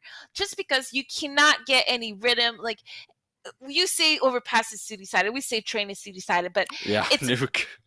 it's unlike Nuke because there's never a moment when you're T-side Nuke where you think to yourself, this is it, we're steamrolling on them. This is easy. Now, every round is difficult. Oh Every yeah. T-side round is difficult. No matter where you are, even if you're winning 10-0, it's still difficult, I feel. Yes. It's Yes. super hard to gain momentum on terrorists on Nuke. Yeah, that is very true, especially because you're just never safe. There's so many close angles. Even if you get that economical advantage, you're gonna get XM'd next round, and you're not gonna Yes. expect it.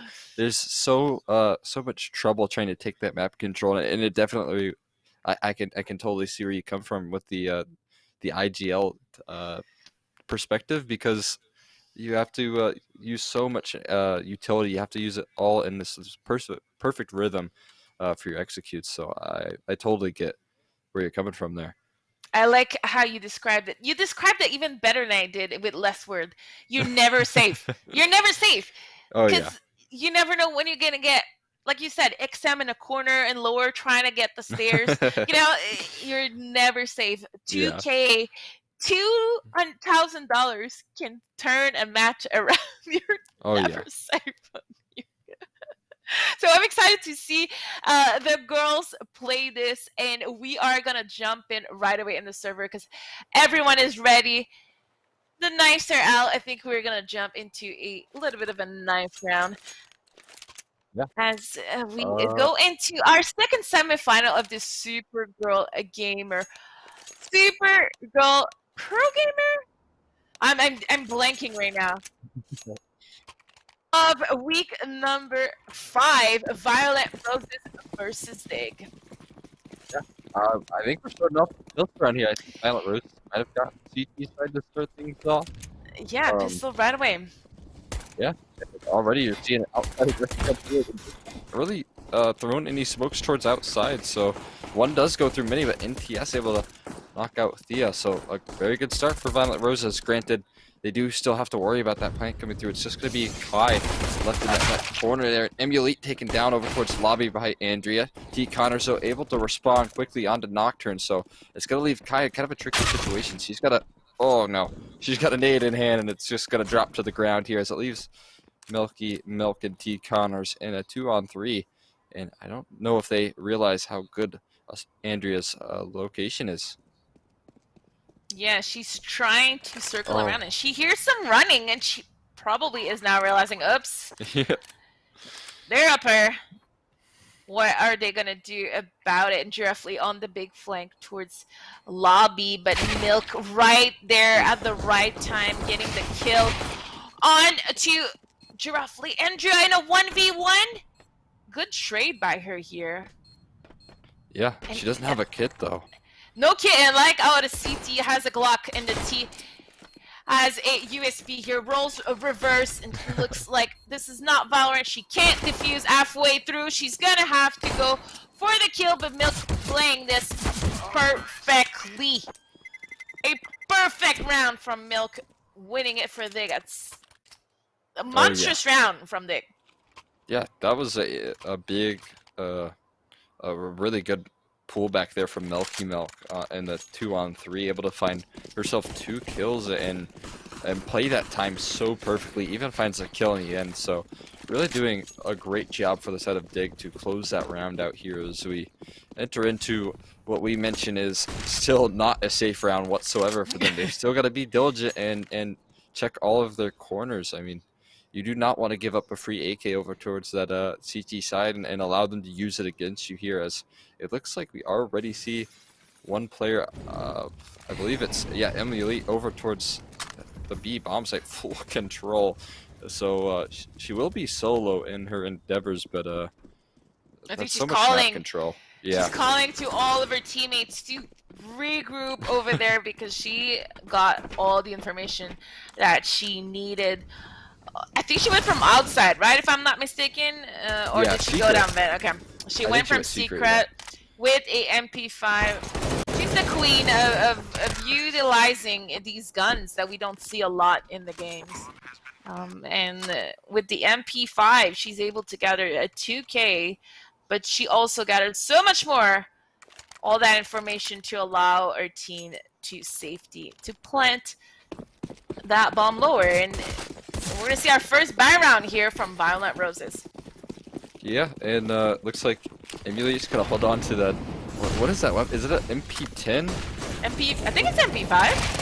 MP5, that's right, yeah. And she's making good use of it already, finding those kills. And oh my god, that's 3 kills. That A-bomb site execute is just working out wonders for Dignitas here as it leaves Andrea and Kai in a 2v5.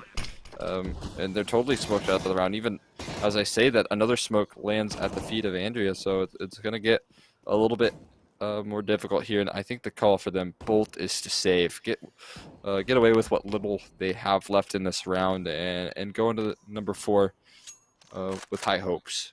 Yeah, it's not even a question here. Save these weapons because we are losing 0-3 here for Violent Roses.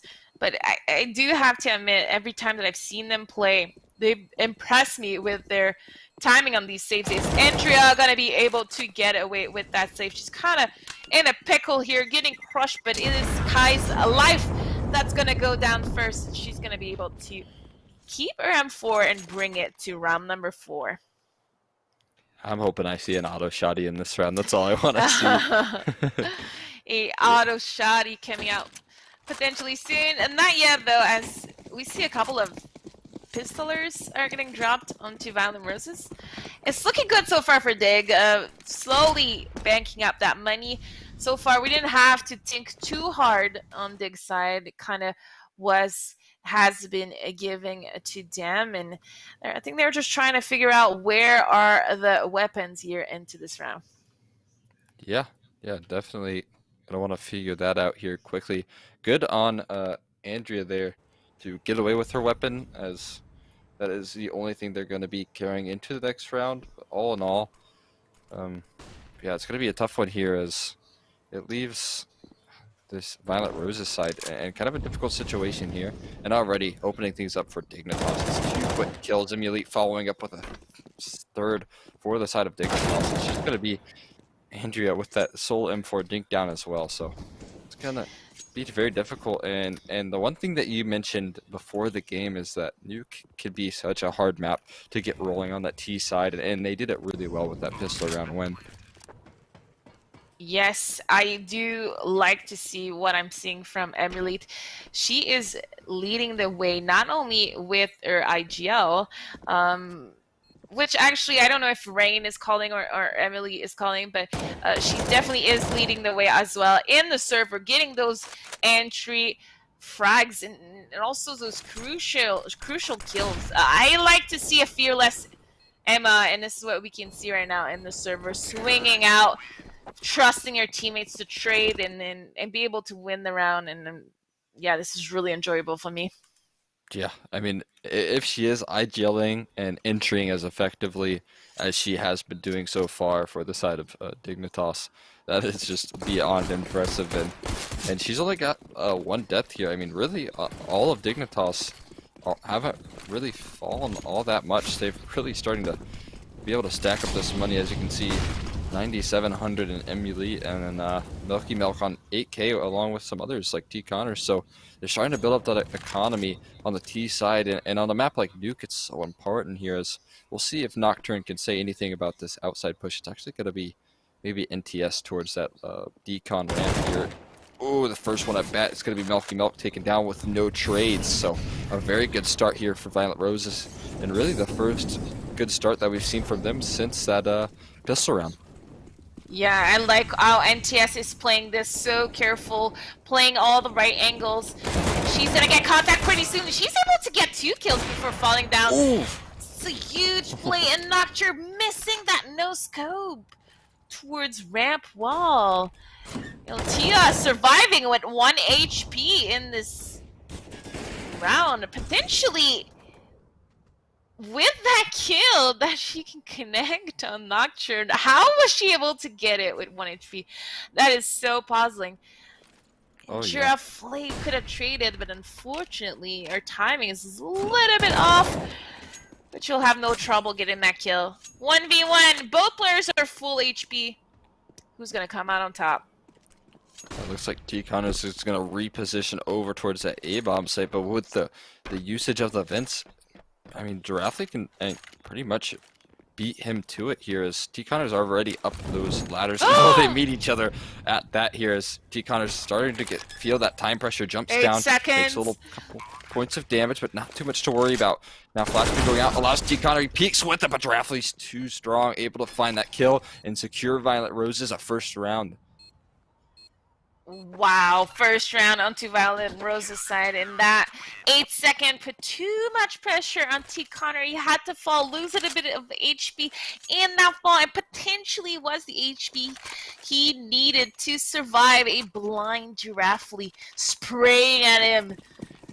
But thankfully for Violet Roses, we're able to secure a first round. Also, a op is still in play, as it looks like Giraffe was either able to secure a pickup or drop for friend. Yeah. Dig is slowing down the pace for round number 6. No doubt here. Oh, a nice little boost coming through. We'll see if it works out better for the side of Dignitas than it did the other two teams in the previous game. It actually doesn't find anything, but at least they don't get punished for it here. Nocturne is going to get pressured. Will she be overwhelmed, though, is the question.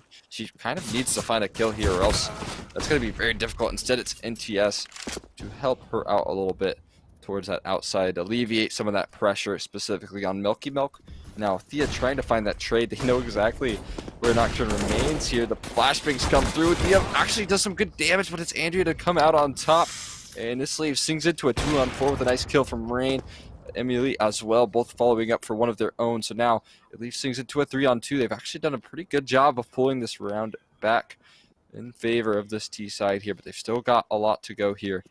Specifically, oh, well, I was just about to say specifically Draftly, but Emily makes light work of that. So A-bomb site's totally open.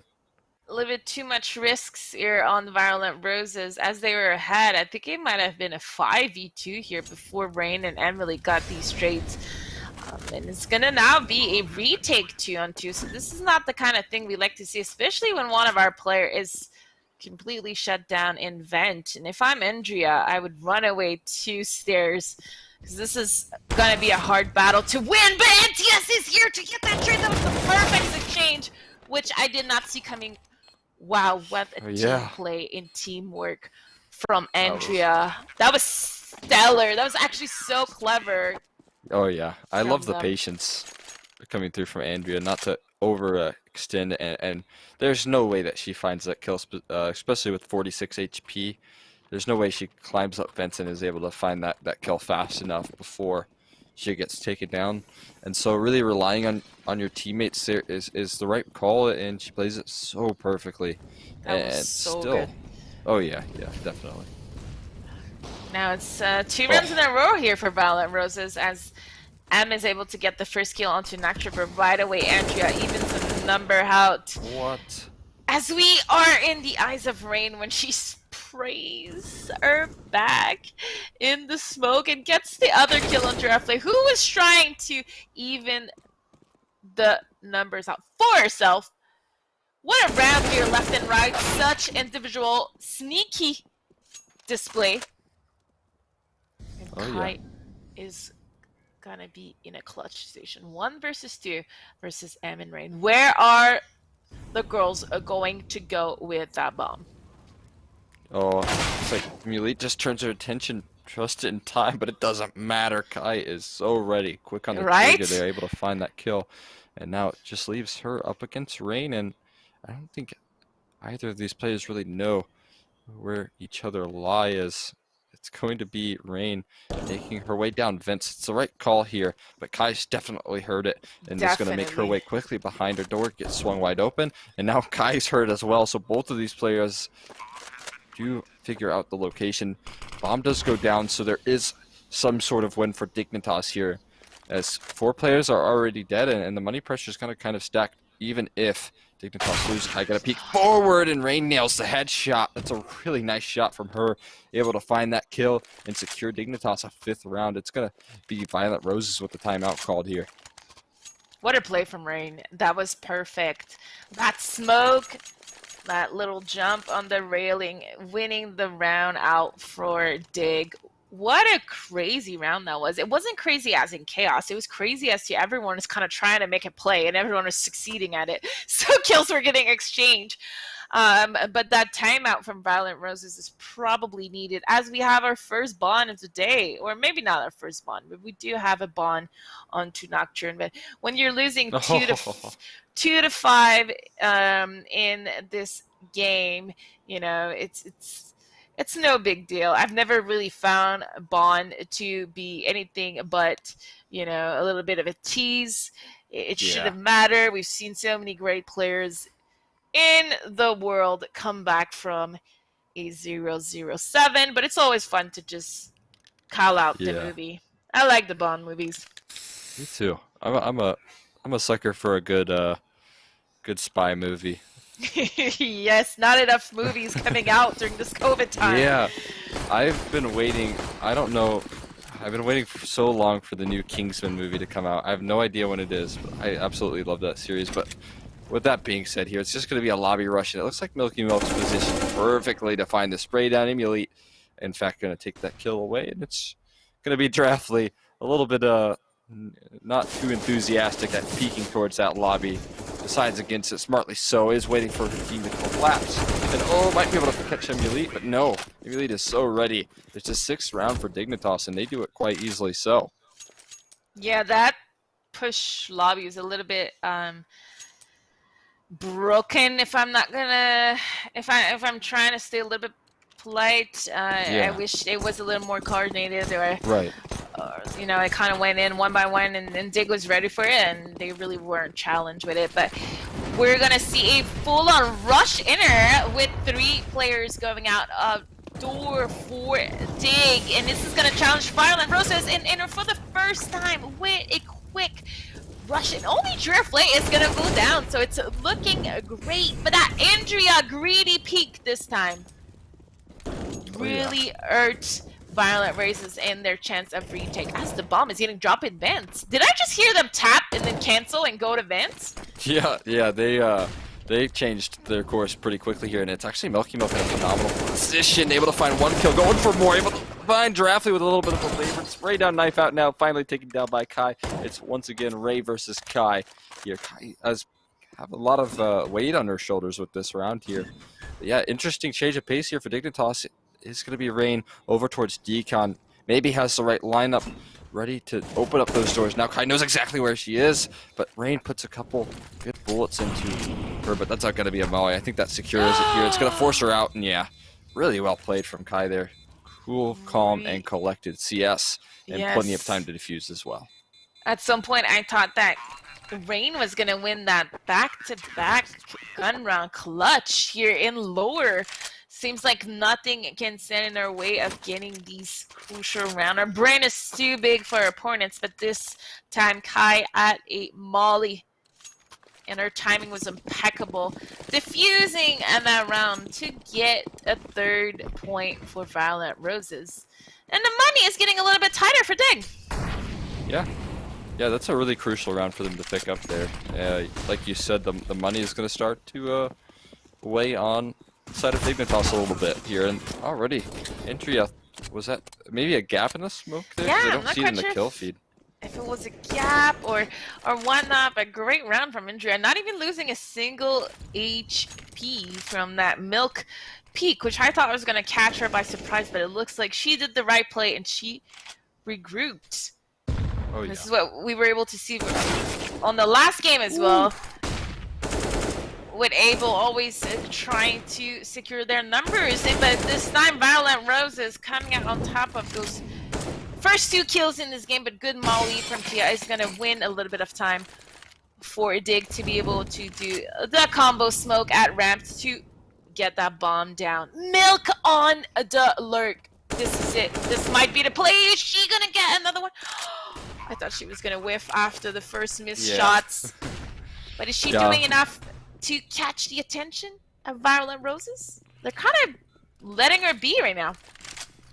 Yeah, she might be the thorn in the side of Violet Roses here. Oh, that is such a nice kill from Thea and Rain to open things up really high in another clutch situation. And she's able to pull off a couple nice 1v1s, but I mean 1v3 is a little bit too much to ask of her. And Dignitas, they respond quickly back with another round, and it's just kind of a disastrous situation in terms of Violent Rose's economy here. They've got nothing to really invest in, and I'm just waiting for that sweet moment until that auto shot is bought. Might not see it this game, but it is always that back pocket pick, and Nocturne is ready to push outside here. She's able to find a kill, and she does in fact do so on the Emulate, but luckily T. Connor strikes from above, and the molly actually burns her down as well. So now it just leaves Andrea. She does have an AK, but not many options here in terms of chances, but maybe able to open things up towards outside. Instead, T. Connors comes out on top, and it was very important that he did that, because if he drops there, it could be looking a lot more interesting for the side of Violent Roses in that round. Yeah, and Nocturne getting her first kill here, and what I'm looking for is maybe we could see an assist, so she can be 1,111 on the scoreboard. I would love to see that, because she's currently standing at 11 death. And if we now see Dig on a push here, I don't know if Andrea is getting all that intel, but it doesn't look like they're going to go towards lower. They're at this time crushing that lobby with Andrea going down one way. Giraffe with the perfect positioning, getting kills and change with NTS up in Evan, and what a hold from a Giraffe and NTS. Wow, that could have went in a downward spiral so fast after Andrea went down, but Giraffe said, "Not on my turf." Yeah, Giraffe was playing that perfectly. That was a very well-controlled spray, and that was the key to win Violent Roses that round. And they do it with quite a bit alive, so starting to build that economy, which is kind of that key factor for that CT side. They have really yet to do it so far, and I think a lot of that is showing in terms of how the rounds have played out. They've been forced onto so many double saves in this half that they really have struggled, and already you see Dignitas, surprisingly enough, winning that first half here. Nocturne, oh, so close to hitting that shot outside here, but instead it's Sky to open things up onto the kill towards Rain here. Milky Milk next step bat towards that mini, ready to peek in, try and find a couple of kills. Spots one player towards Heaven, taking the spray forward, can't quite connect, and I mean, this is all over the place. You've got so many T's as they are ready to enter in the ramp room, and T. Connor's able to find that kill. And this is going to really spread the defense thin here for the side of Violent Roses. And Nocturne is already in lower, but Dig gets smoked out, so we don't quite know on Violent Roses where Dig is going. And this is where you see the over-rotate almost costing NTS's life, but Giraffe once again is showing he's here to play, getting the double on Milk Tia, and those shots seemed amazing. We were not in her eyes, but god damn it, I thought she was going to lose both battle, but she's coming out on top, securing that bomb site, and Emily is going to plant, but there's someone right behind the pillar! Oh, and just getting the double. What a weird situation. I think they had no choice, though. I think the clock was ticking. Oh yeah, the time pressure was starting to mount against them, and so, I mean, there wasn't enough cover for Emulate to plant that bomb, and all in all, they drop it, but man, that was a really good round there from Giraffe.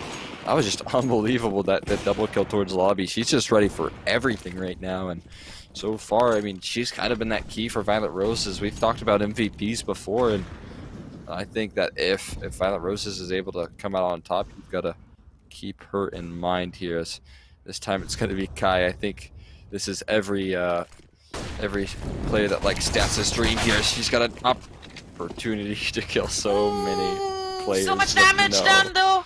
Look at all the damage she did post-death, which is kind of insane. But she got caught with her pants down because she had the molly out. But NTS with the big flank, getting 3K here.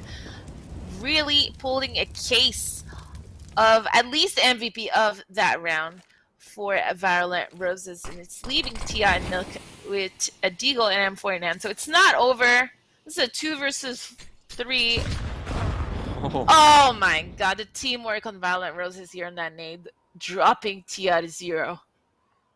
Yeah, it's That's what I like to see.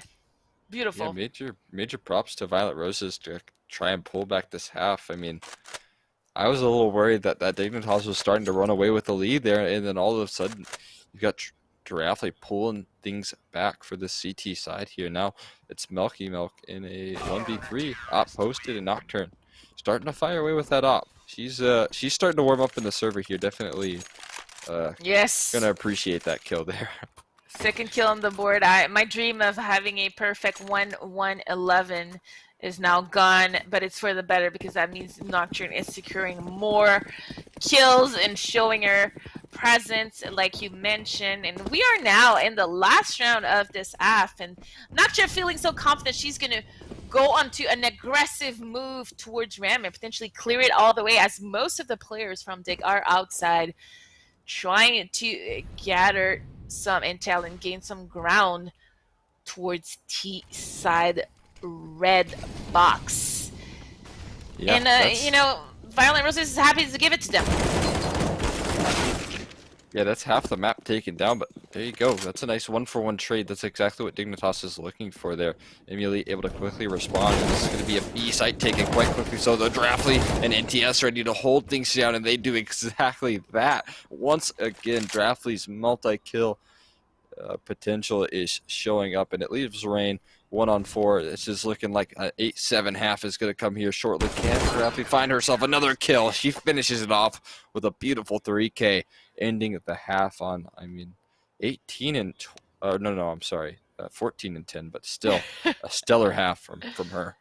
Dude, Cole, I am now Giraffely's biggest fan. Everything that she did in that AF, like, since Violet Rose is starting getting some rounds in the server has been spectacular. Her rotation, her teamwork, or the way she does map controls, she's impressing me a lot versus veteran players like Dignitas.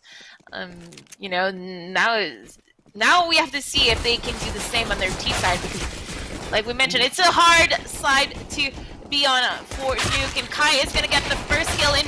Violet Roses here facing a stack on Dig, but coming out on top of almost every exchange. Only Tia remaining for Dig in a 1 versus 3. She's gonna have a monstrous round to win. It looks like she's trying to shop for that kit because she will need it if she wants to win it, as most players from Violet Roses are regrouping towards ramp. Tia is putting some more pressure, but that crossfire is gonna be hard to do. Did you say oh no when you saw Kai swing? Did you think at that point it was doable? I thought it was doable. Yep. I could imagine a world where she finds that flick onto that, just a nice first headshot and then a flick over. Right? Easy to fuse. I was really feeling that, but that is the I guess the optimist in me here, and now it's just yeah, that's just Violent Roses continuing with the momentum that they've got going. That's just they're really showing up here later in the game here, and it's really important timing right now. And they're showing one and number 2, or number 3 actually, maybe on the scoreboard for this whole event, as kills are getting exchanged towards outside. This is when we mentioned it multiple times. You're never safe on a nuke, especially when you kind of have a chaotic round like this where Violent Roses is almost depleted of HP. But 3 remaining players are standing strong versus Tia with a P250 and T Connors in a Galil. Yeah, causes some ruckus over towards that ramp room. Even picks up a weapon as well. So I mean, there's an opening in this round. They might go for a save here, but I mean, really, they've only got what, a Galil and a Mac 10. to hold on to in the next round. So I'd like to see him go for it. Instead, it looks like Yes. Tia just trying to do some more damage here and try and find whatever she can before she gets taken down. And she's doing just that. Nice kill on the Giraffe here. Bomb's too far gone. She does get taken down. And maybe NTS dropping to the bomb here if he's not quick enough. And he does get out. Okay, so good stuff coming through from Violent Roses, but yeah. Yeah, lots of weapon went down though, but they're in the lead for the first time, so we can't complain into this AF and into this map. 9-8 for Violent Roses, leading by 1. We see it's a little bit of a broken buy, but we have our first XM of the night into the ends of Milk. I'm now happy. Oh yeah. I will sleep well tonight, Cole, just because yeah, of that moment. Yeah, she heard our calls for sure here, and it might work out. She's got some good positioning. Will Giraffe allow this to dream to come through? She's fallen off the angle, but Milky Milk, so patient, is not going to overextend here, and smartly so. This is the perfect angle to use it, and I want to see it work so badly here. Me too, but Giraffe is just proving me why she's my new favorite player, because she did not fall for it. Oh, I see that! I see her little shadow ready to peek. Which one is going to be the most impatient? Will it be Giraffe or Milk getting that first pick? And both players are playing perfectly. And T-Con are trying to bait for Milk. It's not working out as Giraffe gets the kill onto Tia, and we have an open ramp! Yes! Yes! Double kill from Milk, playing this perfectly. Oh, that is perfect. Close this round out. It was a really costly round for Violent Roses, and because they were not able to save most of their guns from the previous round, look at the money. We're gonna have to see a save round here from Violent Roses. No, we don't like to see that on you. Oh yeah. I mean, because 4 died in the last one, they're not able to invest in this round already. The economy is broken for that T side, and so I was just so excited there for that double kill. That's great stuff from Milky Milk. Heard our calls, and she answers it with a nice 2-piece, and now Emulate gets a 2-piece of her own. As just leaves NTS and Nocturne here. AK in the hands of Nocturne, so she might have a chance to do some damage. T Connors is aware to that position of NTS, and this could get a little bit interesting, especially with Nocturne's position. But it looks like T Connors is wise to it, but just in a nick of time, he changes his intention. Will he find that spray? He does, in fact, take Nocturne. The quick on the response to take down NTS as well. So all in all, some good stuff from Dignitas here, able to secure that anti-eco round. I was a little bit scary. Lots of damage though done to Dig, but it wasn't enough to completely hurt their economy. I wish we would have seen another kill here to hurt even more, but doesn't matter. Violent Roses is on the buy here. Only 1 SMGs. The rest are pretty decent, but look at the utility. There's nothing on Violent Roses' side. No one has anything remaining already. That huge gap in that wall of smoke is allowing Rain to get the first kill. A good trade here from Andra. It could have been a disastrous situation, and Violent Roses is getting away with it.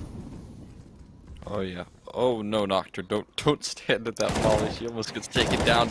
Yeah, gonna have a shooting range here, able to find herself 2 kills on Andrea. Nocturne going for a 3rd. Finally, Giraffe able to shut that one down, and NTS as well, responding with 2. This is definitely the 2 players you want alive for Violent Roses. We're talking about a clutch situation, but oh, NTS falls a little bit short.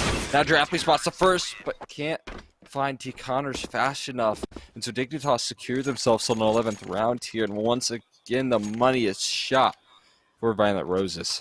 Oh, when they got these 2 kills in secret, I thought this was it. If they just went back up the ladder to enter with the bomb, I think that would have been tremendous for Violent Roses, because Dig was completely rotated, and it's something that with experience, maybe you could have a little bit more experience. Maybe you could have predicted, because Dig was ready, in position for that ult.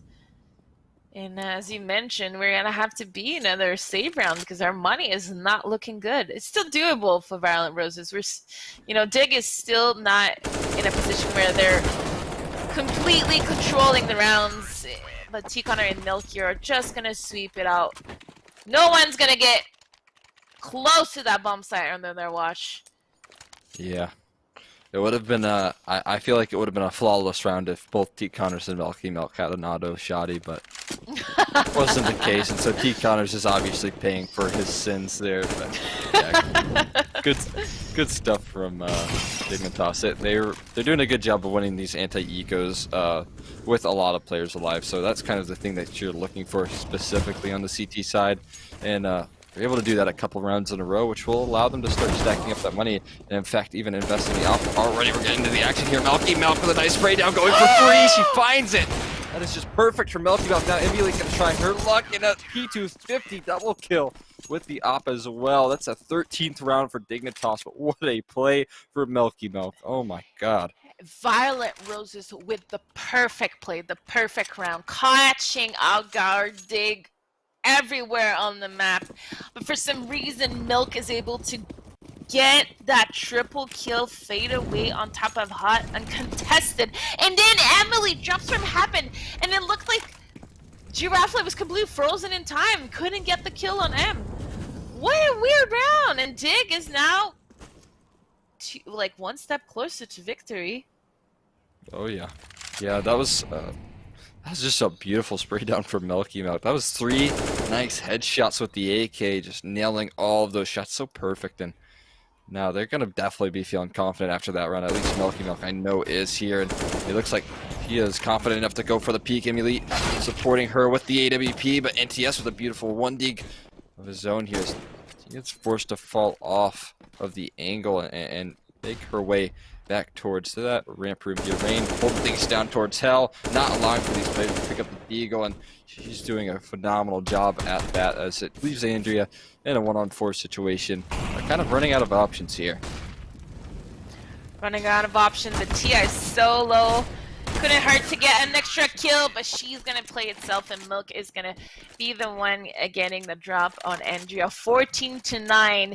Dig in the lead, trying to close this game as fast as they can. I don't believe that they won. Violet Roses was able to win a lot of rounds in a row in the second half. They got reset they got reset at least twice, if I'm not mistaken, Cole.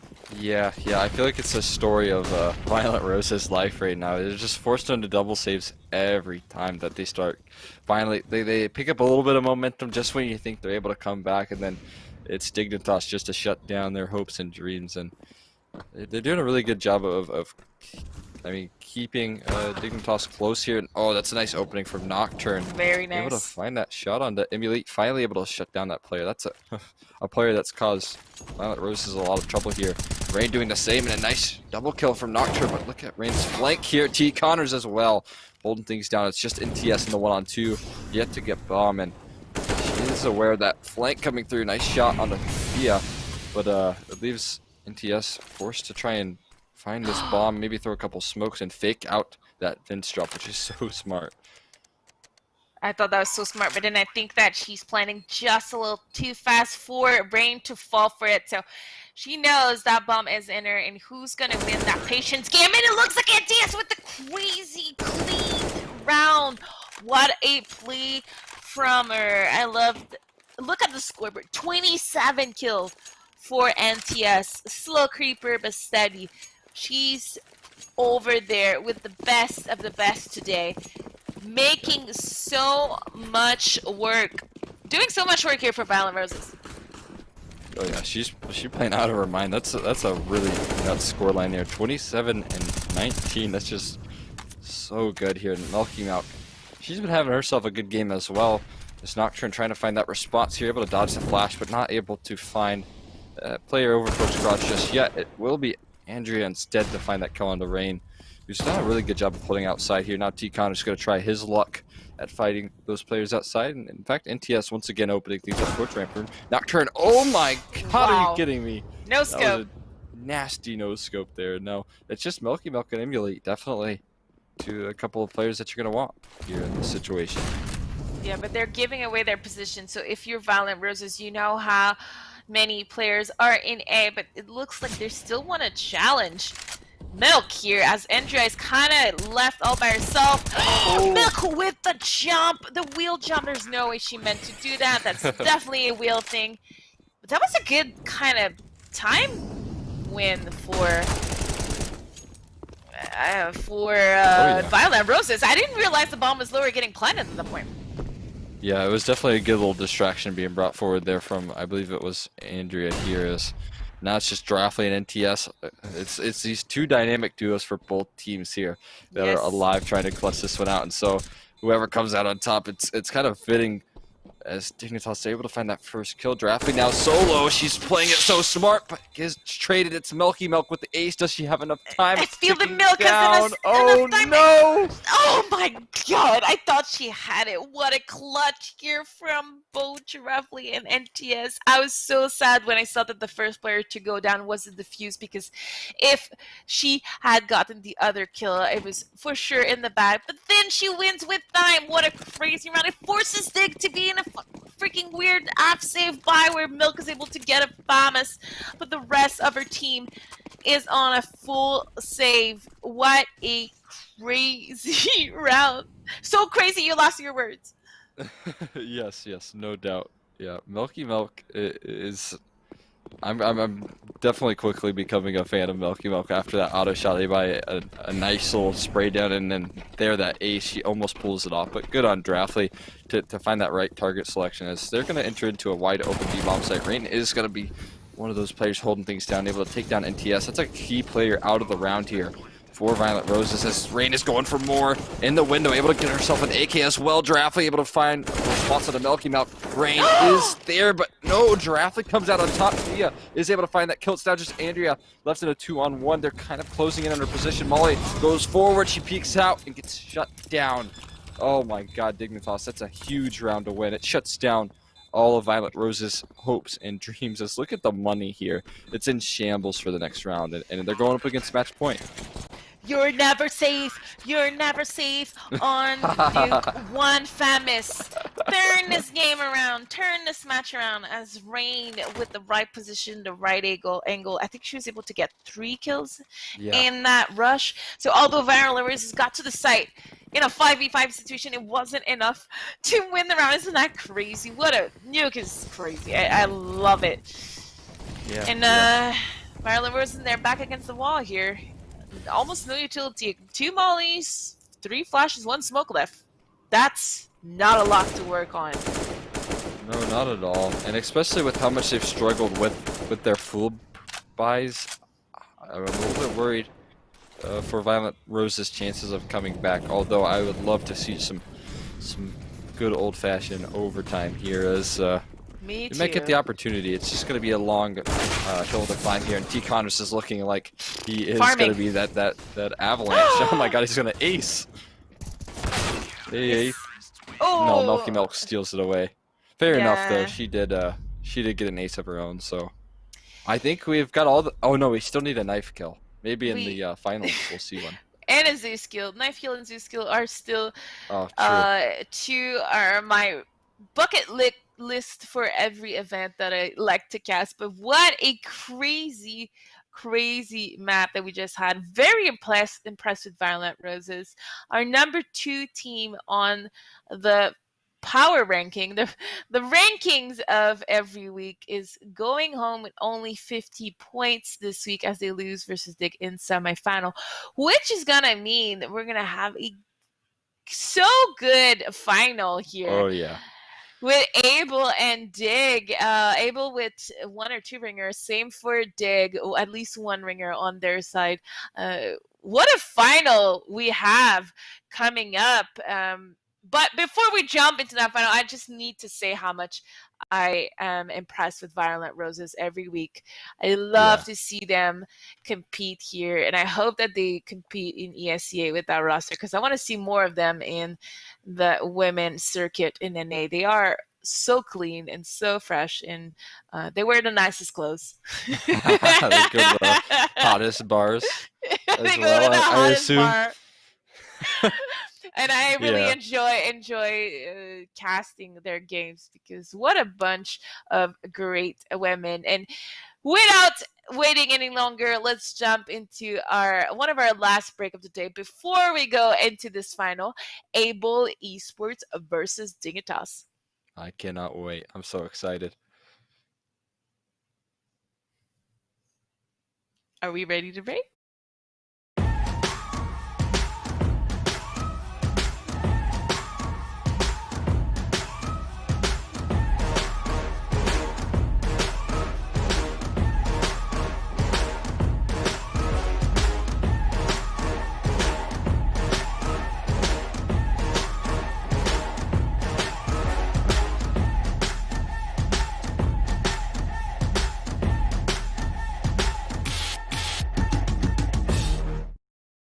So I'm gonna hold on promoting you this quarter. Cool? Drop the taco. Get in the car. Does this Sentra feel like a compromise to you? Wait, what? The handling, it's good, right? No compromise there. Nope. Watch this. Breathe. Rear automatic braking. So if this Nissan Sentra isn't gonna compromise, why should you? You're right! Atta girl. The all-new Nissan Sentra with more standard safety features than any other car in its class.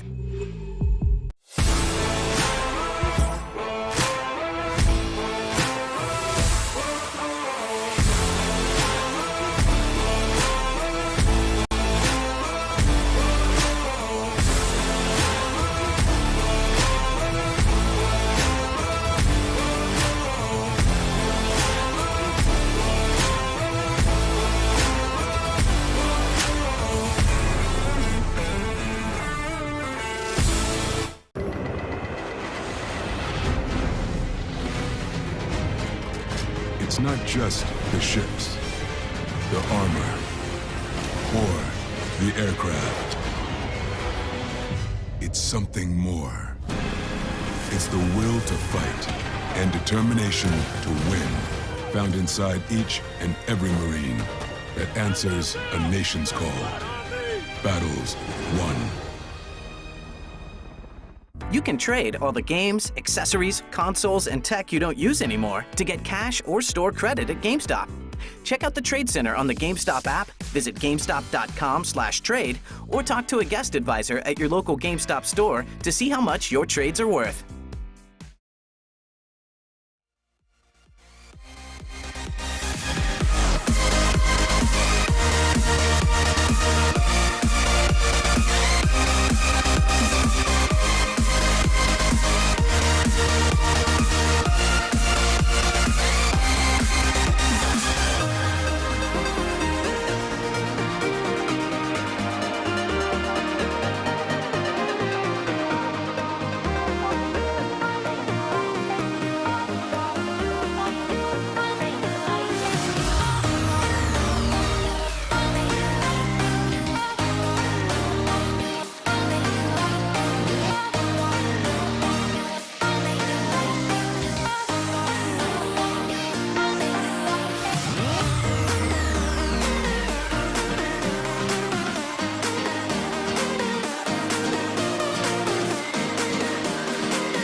Welcome back to week 5 of Supergirl Gamer Pro. Tonight we start with Counter-Strike, and tomorrow we'll have some League of Legends as well as Hearthstone to close the weekend on Sunday.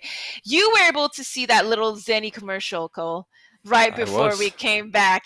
And I need to talk about it one more time before we leave for the final, because for those who don't know anything about Zenny, it's a website where you can order over 3,000 glasses. Do you wear glasses, Coles?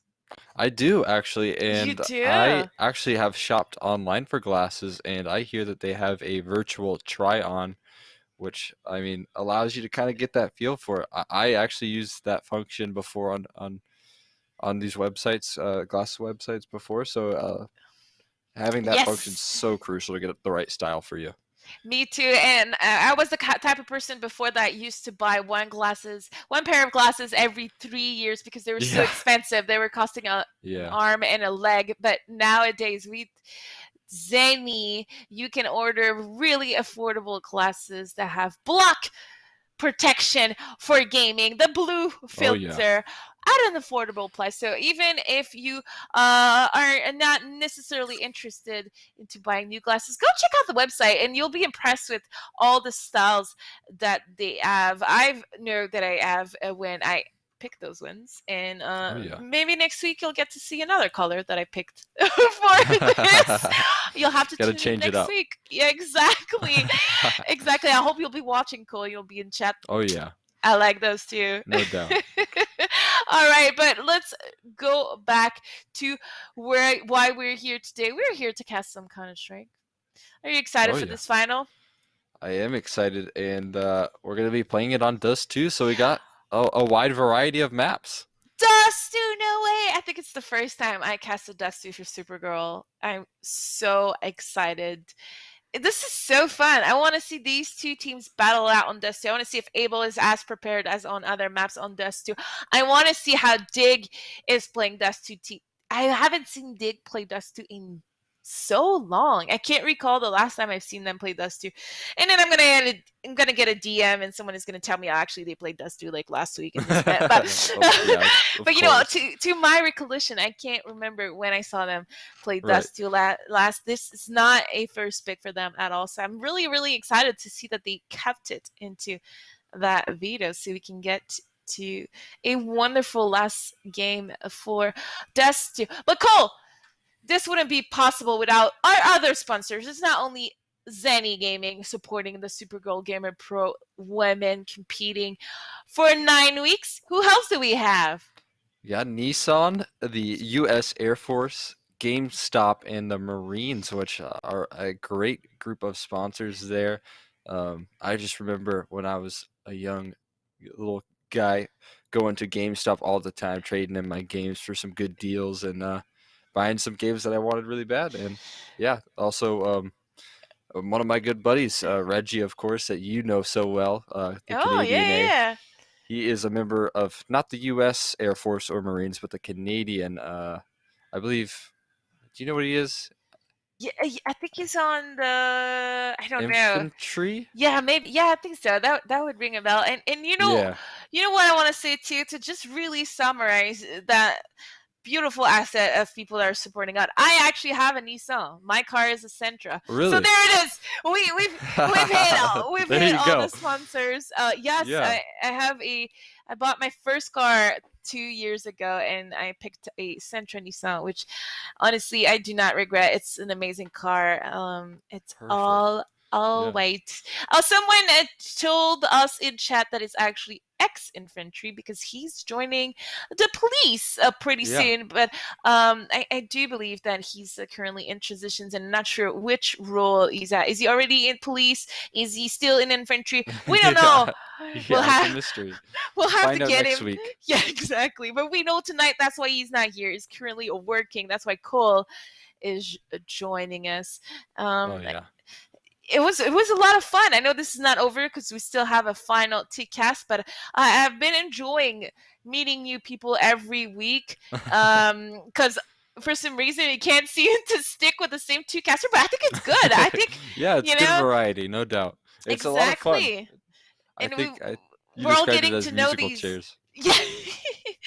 We're all getting to know these women players too, and we're all starting to have our favorites. So Yeah. there's actually no bias. I would like to say when we do those, and I'm super excited to see new faces, newcomers, and especially get some challenge from the top players in NNA, which we know is usually a kind of a duopoly. Is that a word instead of a monopoly? Like a duo people, a duopoly maybe. Yeah. Two people at the top from Yeah. from Dig and Red. Yeah. From the yellow and the red corner. I like to create that word duopoly Yeah. if it doesn't Those- exist. Chat, let me know. Yeah. I mean, I know what you mean there. Yeah, those two monopolies that they got on those two teams. But again, they've kind of been getting taken to the task there. I mean, we saw a 16-14 and then a really good game just before. I think it was 16-11 if I remember correctly. But yeah, a couple of really good games, and you're definitely starting to see those. So some other teams start to rise up and challenge both Dignitas and yeah, it's good to see. It's absolutely awesome to see. And if you're joining us for the first time, as we wait for these players to connect to the server and all be ready, I'm going to answer to a question in chat, which was, what the hell is this? Well, it's pretty simple. It is a night of dedicated to women in gaming. And tonight we have our CSGO event. Every team compete every week for 9 weeks, and every night is a mini tournament. Depending on your position, you win some points, and at the end of these 9 weeks, whoever is our top 4 is going to make it to the grand final, the Super Gold Gamer Pro Surf event in San Diego. So this is what it is, chat, and I hope that that you guys are enjoying this. Cole, apparently there's a little bit of problem with your microphone. I don't think it's from your side, because I can hear you. So Yeah. it might be on a production. So I don't know. I will be your translator. Yeah, So- okay. Yeah, okay, Cole said. This is only funny to us because we're the only one Yeah, that can yeah, hear. we have no idea. We have a monopoly on my sound at least, so that's Can you do? some Can good you news. talk with and sign language?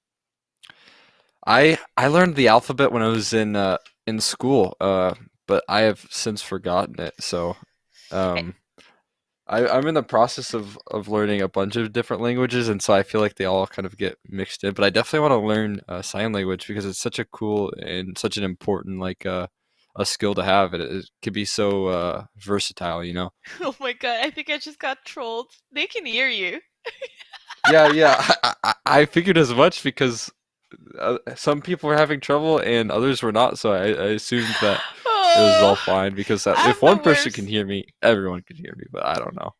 I'm the worst, Cole. I am so gullible. You can do. Yeah, I'm the worst. So, Just having fun with Cansopia, chat. yes, you win. You You got us. destroyed me. So, the only thing I know in sign language, I think, is thank you, which is just I Yeah. think it's just this, right? Or this? Yeah. This. Okay, thank you. So that's it.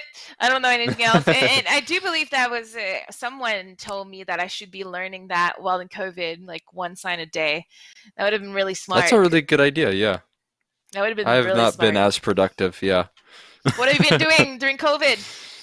Oof, I have been playing way too much Valorant, and I recently got a new job, so those are kind Ooh. of been my two time fillers. Also, I took up casting. I started casting a couple months ago, so Oh, you're brand new. Oh, I had no idea. yeah. That's awesome.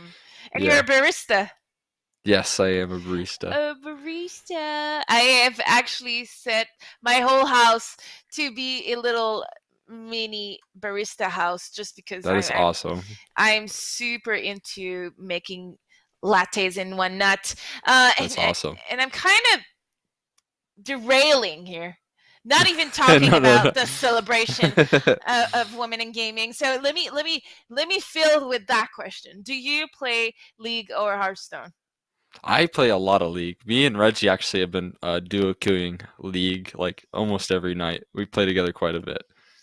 That's actually pretty awesome. I'm horrendous at League. Oh, but me too. Yeah, we my both are. favorite character is Lulu, though, because she says Lulu. She says this tastes like purple, and I think We it's got the this. Oh no, cutest that's Yumi. Yeah. Yeah, I like Lulu is Lux. I'm a so cute. support main. The problem is that me and Reggie are both support mains, so That's not a you good do not deal. want to see us. Yeah, no, we really struggle because he forces me to play top lane and I just go 0-10 on Teemo. So if you are interested in League, I believe League of Legends is going to be tomorrow night. Yes. Is that correct? So Same make sure you bat tune in. time. Same bat time, same bat channel for League tomorrow. And I do believe that Hearthstone is 1 hour earlier because the games take a little bit of more time. They also have more points to play in Hearthstone. And if I'm not mistaken, we also had one player that did multiple tournaments. So she was in the CS events and she also played in one of the other events. So, it's something that you can do in the Super Bowl Gamer Pro event, especially for Hearthstone. I feel that like it's a game that even if you're not fully, into the meta and whatnot, you could give it a shot and play in a tournament and see how you are doing versus the top NA women players. We're still waiting for everyone to be ready in the server, but it shouldn't take too long. I think the ladies are allowed to take a small break right in between a couple of games. You know, a little bit of a refreshment, cold beverages. Maybe some iced coffee as well. Some iced coffee, Get but we're them almost caffeinated there. before the game. Have you ever watched Big Bang Theory? Yes, I have watched it before. So I'm not up to date. I only watched the first 4 seasons, but it was Okay. hilarious when Sheldon kept saying, "Do you want a cold or hot beverages?" when he didn't know how to be empathic, and when he was trying to have empathy and he was trying to, he didn't know what to do, and so my mom always told me to offer hot beverages when people were at feelings, and he just always offers hot beverages. That's my favorite. That's a good idea. Sheldon thing. So. You're now able to do that as a barista. Oh, there it is. We're jumping right into this game. Enough fillers from the casters. That was a good time. But yeah, let's see who gets what side here. I don't think it matters all that much on just 2, though, all in all. No, actually, when you lose, sometimes you're grateful to go start the T side, so you never know. Sometimes you get T-side chosen. I guess it depends on what which team is comfortable with which. We'll see what Dignitas elects to do here. What's your guess? I think Dig is going to want to roll on Able on their T-side. I think Dig is going to pick T. T-side? Ooh, I think you're right. No, they switched. They put me wrong.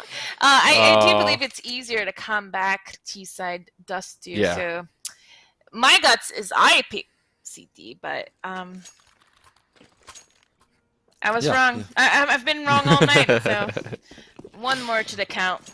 I feel like I have too with the predictions and such, but not too much to worry about. It's all in good fun here, as it looks like we got a really interesting buy here. It's a lot of armor being brought up here for both sides. They've got only 2 flashbangs left, and I think that's going to be used for a retake here. 4 players pushing up towards Cat. T. Connors holding things down towards that ramp, able to find himself 1 kill, but it's quickly traded there. Nice shots from Kimmy coming through, and so we got ourselves a very good situation for the T side here.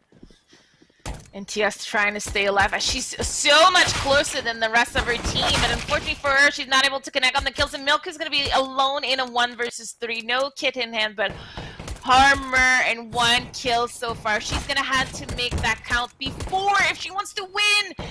She is now at 2. The position of the CT's in spawn, of the T's in spawn is not that good. As she is looking so good to get these kills. I don't think know she what has to say. it. Does she have time? No kid, as I mentioned. I think she does have it. Oh no! Milky Milk! Twice. So close, yeah. Twice tonight that I think she's running away with the clutch defuse, and unfortunately for her, she's not. But to be honest, it was not our round to win. And you can't ask for someone to go and win a 1v4 and be disappointed if they don't get the defuse. Yeah, I mean, I'm just disappointed. That's her 2nd time, I think, tonight, right? Like you said, that she just barely not met the mark there. I mean, that was a really good attempt, though, nonetheless, here. And off the back of that, Able Esports got a lot of weaponry bought up here. A couple AKs, MAC-10s, and Kimmy going to be rocking that scout here as they're going to try their luck over towards that A-bomb site. They've got some decent smokes. Sapphire able to dodge that flash, which will allow her to find that kill quite easily. So going for some more, it's going to be Blue Card able to find that one. And with the Glock in hand, she finds herself 2 kills total. I thought she had 3 in the round, but no, just 2. And so a pretty good, stable round for Able Esports there. Yeah, 0-2 here for Able. You know, we might have a match in our hands. I know it's only round number 3, but you know, winning the pistols versus Dig is gonna give you that little bit of momentum and potentially capitalize on it. But Dig is gonna be buying 4 FAMAS in ends. A surprise, not a surprise, but a 3rd round buy here. Not that often onto our CT side, and Dig is gonna deny that long. For Abel, who's gonna go into a B mid slit fast here after the long control from Dig? They know there's only potentially 2 players from Dig at B, and they're trying to crush it up in a 4 versus 2 situation towards the B bomb side. Who's gonna come out on top? Rain with the first kill. And Milk here with the trade. What a round from Dig. Yeah, it's a really good round. And again, Milky Milk doing a great job of holding this B bomb site down.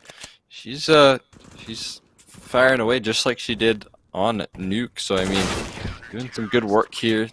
Yeah, able to find that kill on the KDZ. So finally, a round in favor of that CT side, and some really good play. I like that long stack that Dignitas did. They're investing a lot of utility, trying to get that early map control, and it works out for them. It works out, and Abel losing their first round. And if you look at Dig's weapon, they were able to upgrade some of those FAMAS, so only 1 remaining in their hand. So it's looking great on their economy as we get into round number 4. This time Bouchard not trying to take that long aggressive for the first time in the last 3 rounds. We're going to see a slow pace Abel here, so we're going to be able to see their default, which is always fun to see how teams play a slow Dust 2. This is a very fast-paced map. Yeah, oh, definitely. I mean, we saw it last round, how quick they both decided to play that round, and I think that Abel smartly decided to slow things down here, and a lot of pressure is going to be put on T Connors towards that pit. That's a good flashbang, and it's going to be a good couple of peeks here, but no, T Connors just falls a little bit short there as Picard and KDZ able to find themselves a couple of kills. Now Kimmy following up on Emulite, and Abel Esports are looking poised to get themselves a 3rd round here. It's just Milky Milk and Rain might do enough here, but no, just falls a little bit short there as Kimmy takes her down, and now Milky Milk, she's had a couple of good clutches, and that's a nice double kill. It's so doable. You might call Milky Milk the Zipex of North America. What a round. You heard me gasp because Milk is playing this perfectly. Not only did she get the double, but she ran away and is going to peek from a completely different angle. Those are my plays. And Bouchard is going to be in a situation where she's going to get shot while trying to plant. Oh my god. We talked about it last map, but what a big brain. Milk here at 9 kills after 4 rounds. Every match tonight has seen someone being dominant extremely early in these rounds. And today, on this map, on Dust 2 versus Abel, it is Milk showing us who's queen of their server at the moment. Yeah, she nearly has won a 1v4, and then she just won a 1v3 here. Emulate gonna be peeking through the smoke, though Bouchard is able to find that kill quite quickly. It's gonna be Rain instead to hold things down with a nice 3k of her own here. Even finds the 4th, going for the ace, and he steals it away. That's a little bit disappointing, but still, not to worry too much. A really stable hold there from Rain, and I'm sure she's not too upset about winning that round. Yeah, we haven't seen a single team today try to give away that ace. You don't take any chance. You don't want to die. You just shoot the people you see. So no ace for Rain, but a beautiful quadruple kill. And we have our Abel Esports back with the 4 AK. And that push from Emilite in mid might take Sapphire off guard here. Ooh! What a play. What a timing. She has a second sense. Or a sixth sense. A second sense. She can only see. She has no other sense. She could. Oh man, she could hear Emily from a mile away there. But yeah, that was definitely a bit of fortunate timing there. If that was any further peaked from, I believe it was Sapphire, that would have been just an opening kill for Emily, and a really strong one at that here. But instead, she's gonna rotate over towards A site where she'll find a kill on the Sapphire. Even still, is now she's going to try and her best to hold it down here. She does find a kill with the B250, going for the flick shot towards Car. The reload comes through, and Picard isn't able to get that done in time. Emulite, that was a great round. It's funny that she actually starts off towards long, opening up on the Sapphire, where I thought it would be on Cat. Yeah. Did she actually get the first kill on Sapphire? Yeah. Wow, that's some X-File. Unlucky. Yeah. Unlucky for Sapphire, she dodges Emily on one side of the map and then dies to her somewhere else. And fortunately for Able here, it's 4 rounds in a row that they've been losing, but they're keeping the Diggs economy on their toes. Only Milk as a 5k after winning that 1 versus 3 was able to bank up a little bit. T Connor is gonna have to face 5 players soon, and Able Esports is gonna be dropping in spawn. And I'm not quite sure what happened. I think Kimmy killed herself while jumping with T Connor's assist. Is that what happened? Yeah. That's unfortunate. But it's okay. It was a save round. But it's always good to see. We saw a Crater not on Vertigo. So that's actually great. Oh yeah, we already got that off our bucket list, yeah. We did, but it's still fun. Yeah, still fun. yeah, that was hilarious. We yeah, like it's kind it. of a throwaway round anyways, so not too much to worry about there for Able Esports. Just still try their luck with the rifles in this one. They've got quite a bit invested, especially with the Op and KDZ. We saw what she could do with it on Overpass, and now she's going to be tested on Dust 2. She's got to start firing away, find those entries, as Able Esports was only able to win that pistol round in the round that followed. I mean, after that 1v3 clutch from Milky Milk, it's just been downhill for them since. Good observation, and it looks like we had T Connor's play for Uncat Flash. For some reason, he turned away right when it popped. Sapphire is able to clean up that catwalk with the double. But Emily is securing that bomb site. She's doing so much work for Dig, staying alive, winning time. Oh, I thought she was gonna get the kill here on Sapphire, but it's gonna be a triple kill here for Sapphire. That was a little bit greedy, girl. That jump in spawn, trying to go for the 4K here. But Karma is a D word because Milky was able to. Yeah, she gets away with that AK there. It was 7 HP as well. I'm surprised with her history of clutching that she doesn't go for it, but I honestly understand. She doesn't know. Smart. She doesn't know she's facing 2 walking corpse and Kimmy with her op, or else she might have gone for this. Yeah, that's true. Definitely a decision where I think she's just kind of going into it blind here. As it is a nice second round there. A big credit to Sapphire with that triple kill on the A site. Even dropping down, she does get a little bit greedy towards that towards the end of the round, but yes. I mean, she did her job and then some, finding those 2 openings. So yeah, I think you're that right. was kind of that key. You're right with the then some.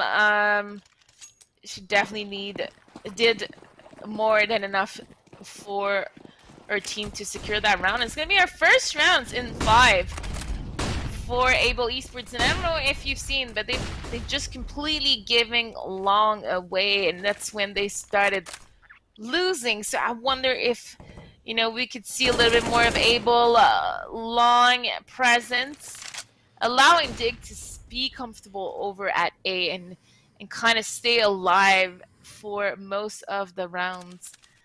So I'm looking forward to see if that pacer, if that Able is going to switch it up eventually and contest that one. But it looks like we're getting ready for a B mid split. As utility is being thrown, and T Connor has all the intel in the world that there's no one splitting. Everyone is going towards B here. The molly though. So much damage. Milky Milk gonna hold it down here from the car area. USP now in hand. She's up against KDZ. And she really misses those. But Emily supports her, and Milky Milk with the USP takes down Kimmy. That was just Milky Milk is firing on all cylinders. She's 13-1 right now. That is unheard of. What? She only has 1 death. Look at everyone else. The closest is 5 deaths. That is crazy. What the hell? That is actually pretty crazy. T Connor though was the monster, MVP of last round, getting that kill mid, and then that molly and tunnel, just completely disrupting Abel's attack here, giving no chance to the terrorists to even be in this round, and no contested Long again. Yeah, giving it away. They had a lot of success towards middle there. I mean, towards the end of the round, they kind of collapsed for Able, but they had a really good start. They were able to find that opening kill on the rain, which allowed for Dignitas to kind of get split up and a lot of map control, but it just wasn't enough, especially with Milky Milk and T counters combining with a lot of damage. But there you go. They do take long control later in the round, and it works out pretty well for them. Elite left on site, smoke for the molly, so it'll buy some time, but Sapphire just shuts that dream down. It's 2-on-4 here, and it's Milky and the Rain to close this one out. Yeah, this is winnable. I'm never gonna what is it? Doubt? I'm never gonna count Milky Milk out. Yeah. Yeah, and oh my, Kimmy. Wait, what's happening? Where's Kimmy? She sat in the molly for so long, and she's now down to 4 HP. Milky Milk's going up catwalk. There's an opportunity here, but KDZ isn't ready to give this one up. But maybe Rain is. Nope, it's Kimmy to shut things down. Even though she is on 4 HP, can still land those one-shot body shot the op. So what a weird end of round. It was really weird. I was a little bit nervous there for Able. It is Milky Milk and Rain, but they do get a hold of the situation, so all is well for them. It looks like Able is gonna contest long for the first time in a long time. KDZ here with the peak, holding that ang. You can see the little butt, the little backpack of Dig, but Dig is on a complete safe and ready for that pop flash long retake. You know, it's a 5 versus 5 at long right now. All players in the server are fighting at that crossfire angle. Rain by herself, getting double mollied. They know she's here. 4 players are spamming that smoke. Someone is trying to go for the knife on Rain. Oh, the no! That would have been perfect. We would have just needed a Zeus, so which I mean, that would have been a little bit of a stretch to get a Zeus and a knife in one game. But look at the ADR here. Milky Milk is just rocking 100 ADR with 4.6 kill death, so that's just absurd here. And also, I want to highlight the enemies flashed on these teams. Having 20 enemies flashed in what is months now is kind of, I mean, granted, I play a lot of matchmaking, but I really I don't pay attention to those stats, and having that many flashbangs, using that utility so effectively on both sides, really. Yeah, absolutely. But you know, the economy wasn't too shattered. It's not perfect, but Dig was able to buy right away after saving 1 round. So this round is pretty crucial for them. If they don't successfully win with convincing amount of players alive, which is not looking great so far because Rain went down pretty early in this round. We might see a 9-6 round for Able Esports. Yeah, this is, I mean, kind of gearing up, especially with that opening kill. Elite trying your best to pull things back with the help of T Connors as well. But oh, that's such a nice response from KDZ. T Connors going to be quick on that flank, but KDZ's holding things down towards this area. She does get taken down though from a little help from Thea there. And now Milky Milk does get op from Kimmy here. The double op setup on the T side actually was picked up from Kimmy. And they have a tough decision here. Do they go for it with T counter so low? Looks like the answer is yes. They find the shot through the smoke, through the wall. Kimmy's taken down to 24 HP as T Counters does make his way up towards that bomb site here. It's planted in a default position, but there's no kits. It's been tapped. Kimmy finds a shot on the Thea. T Counters 20 HP, finds the first USP now in hand. He's got to do it quickly though, as Sapphire is closing on this location. She's bought enough time. She even finds the kill, and things are all tied up here, 6-6. Even if T Connor was going to get the kill, I don't think he had time to defuse even with the kit. So this is a rough round, and this is the one that Dig could not afford to lose, because right now things are looking a little bit tight for the end of this half, as Able is able to bring it back 6-6, and we're just going to see a straight up B rush here against only 2 players from Dig. So this should be formality for Able Esports as the kills are being exchanged. Emily and Rain are trying to go for exit frags here. That did a great job of opening up that site. It was like just against pistols, but I mean, that was some really impressive shots coming through from her. So good stuff coming through, and Able Esports are able to take that lead away. I did it again. Yeah, I mean, I've done it so many times. Yeah. It's hard not to use the word able. It is. But I need a synonym this dictionary when we cast able, because we keep saying their name over and over. yeah, I mean, you can say can, but it's not as good, you know. And it's just a 1-for-1 trade over towards long there. T Connors and Tia are able to trade things back here. Now, the long aggression, as you mentioned earlier, they kind of expend one player to it. In a 1-for-1 trade, I think, especially with a minute and 30 seconds left in the round, kind of favors that T side. It allows for those CTs to kind of get spread thin here. And so I think Able Esports is doing a really smart thing at slowing this round down and trying to force some mistakes from Dignitas, which we'll see if it works out for him. But I do think that mid to B is kind of their best bet here.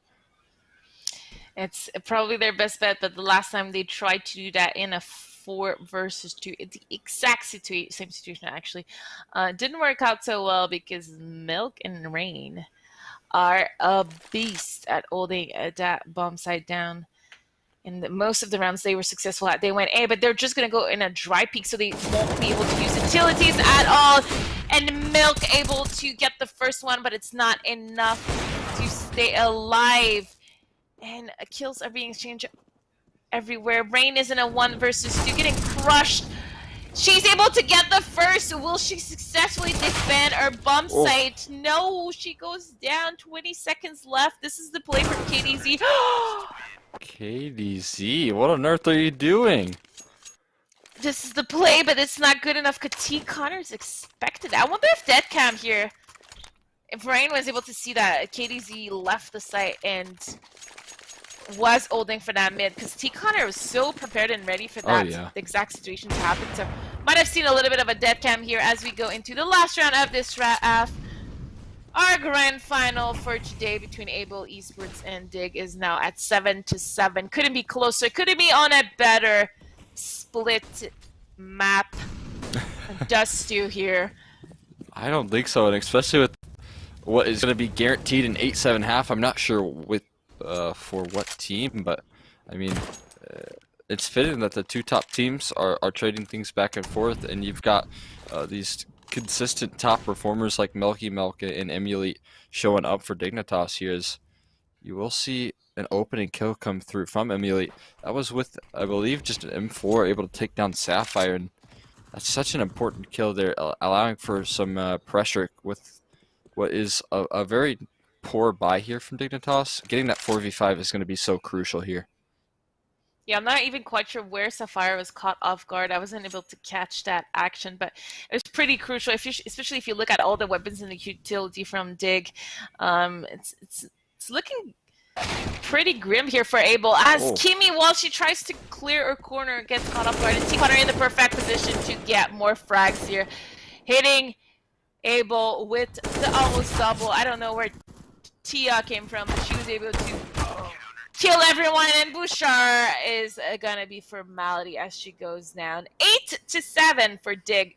Impressive AF here from Able to be losing 5 rounds in a row versus a Dig CT side on a Dusty, and not let that phase you and to come back to win another. Really impressive. Yeah, the great job there. I mean, not getting too down after that really tough that pistol round. Good stuff, able to stabilize, find it sort of close here. Alright, very of long control. He follows up with 2 kills. Some very good entering from her here as Farrell trying to fight forward. Milk is there, ready with the Glock to find that kill. Now it's going to be this continued pressure. Smoke goes forward towards Cross, but it's actually blocked, as it will not matter. They're just taking the fight forward. It's now KDZ in a 1-on-3 here. She's got a lot to do, but instead, Rain from behind will reign victorious. 9-7, and I think Dignitas winning that pistol can really hurt Able Esports' quality. Yeah, their chance to win this important. Yeah. Sapphire here, and it looks like instead she's gonna pick up the scout.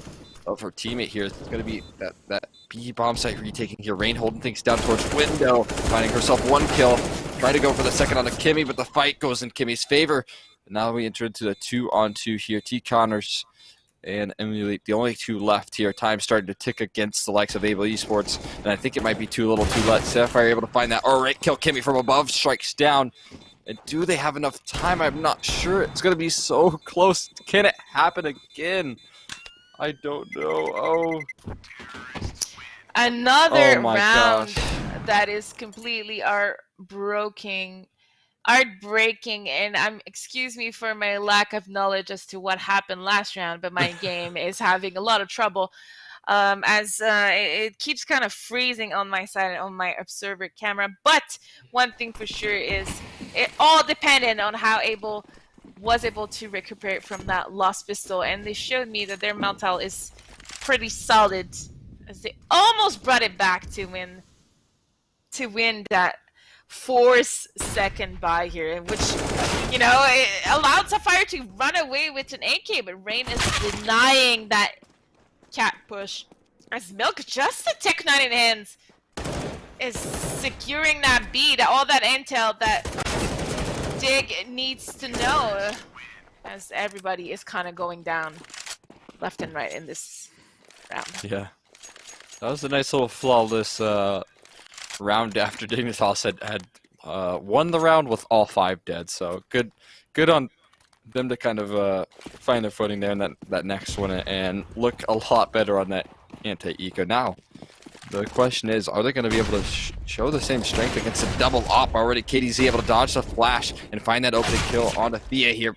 But she does get taken down by a nice headshot from T. Connors to even find 2 kills as well, as T. Connors is going to continue to barrel forward here, picking up a couple of smokes on his way, emulate towards middle, but Sapphire's holding the angle, and we will not know because my game froze and your yeah, game froze.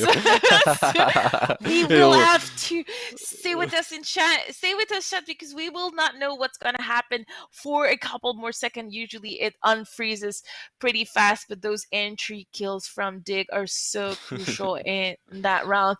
And you mentioned it, that double up that early. What a ballsy play from Able, but they've been so successful with it on the other maps. They're looking forward to be able to lock these bomb site downs with these ops. And I don't know if you're back, but I'm not yet. So yeah, I'm not either. Features have had a little bit of trouble across the games in the last couple of weeks. I don't know if you guys watch Valorant, but it's been happening as well. We're back into the next round, round 20. It looks like Able lost that round. We see some pistols and some flashes. And a revolver.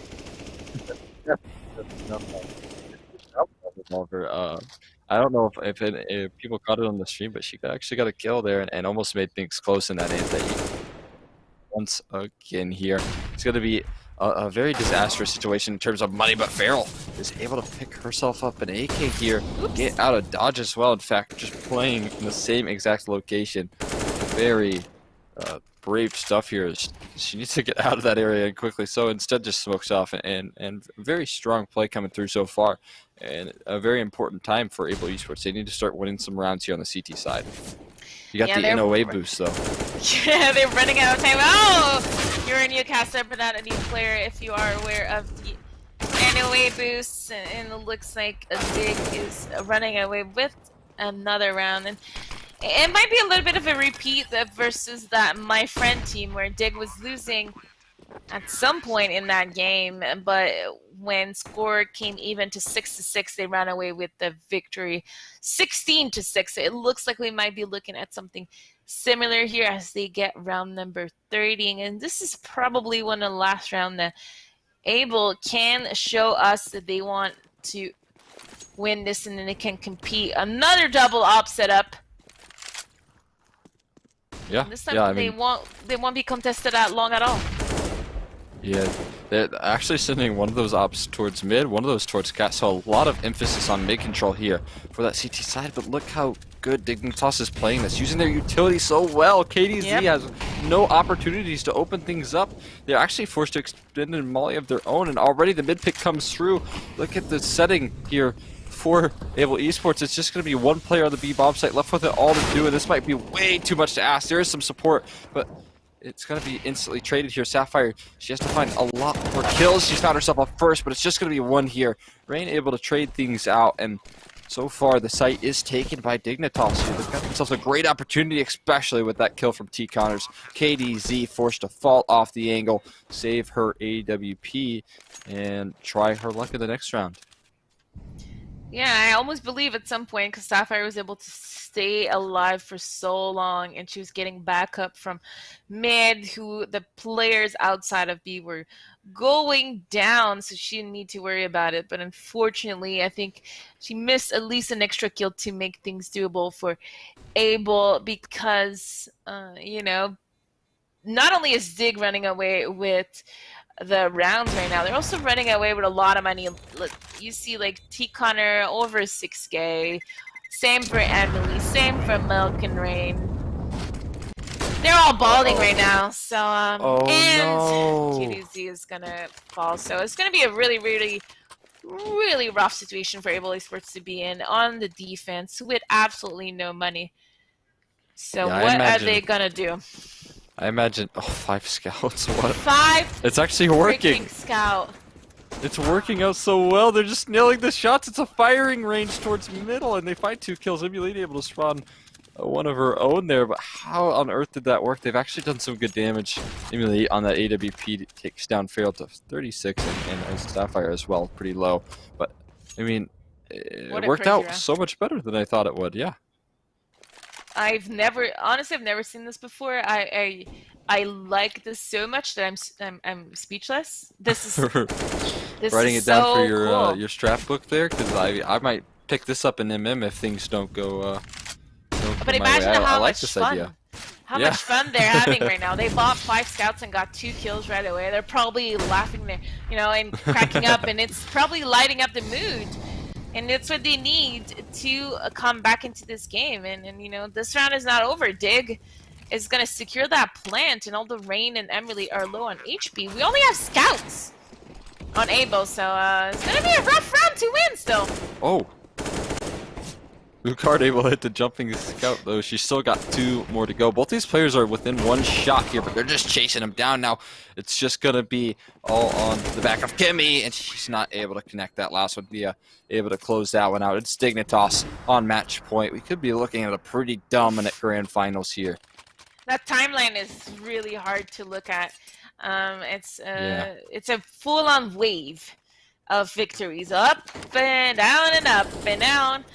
So yeah, those teams are not really adapting that well right now to what's going on the server, and I do feel this is a little bit of a more inexperienced map for both teams, and you know, but Dig is clearly showing that they are at the top of NA here, because even though Able is pulling out some crazy strats, like a 5 scout thing, they're still in the lead, 15-7. Could be the last round of this week 5, Cole. Yeah. It was a pretty dominant showing from Dig. I was surprised as to how much Able had struggled here, but that being said, it's not over just yet, but it might just be with those 2 kills from Thea. It's now Bukard trying to rotate in. She's got herself an M4 here, but she's got to find a kill. She's got to shut down Thea. She's just going to be taken down. Rain from mid able to find those shots. Even finds a second before burning into the molly. KDZ, she's had herself a hell of a game on overpass. Can she do it? It might be too tall of a task here for her, as she's trying to make her way towards that B-bomb site, but time's going to start to tick. And so are her chances of winning this round. T Connor's pushing straight through the flames to end the chances of Able Esports. It's Dignitas 16-7, and they are taking that 150 points. 150 points. I think you mean 100 points, right? 100 points? Wait, I could be I could be Yeah. off. I think it's 100 point, and second is 75. So Yeah. it's only a 25 point difference, but still Okay. Dig here. Let me confirm this. Dig winning for the second time since week 1. They are at the top of the world versus Abel. But what a dominance from Dig. This whole bracket was pretty impressive from them. I'm so happy to see 4 of Dig in the server playing those events. They're looking like the star that they are. And Rain was on top on this map. So every time that I watch Dig, it's a different player on top, whether it's Tia, Rain, Milk, Am I missing anyone? No, I'm not.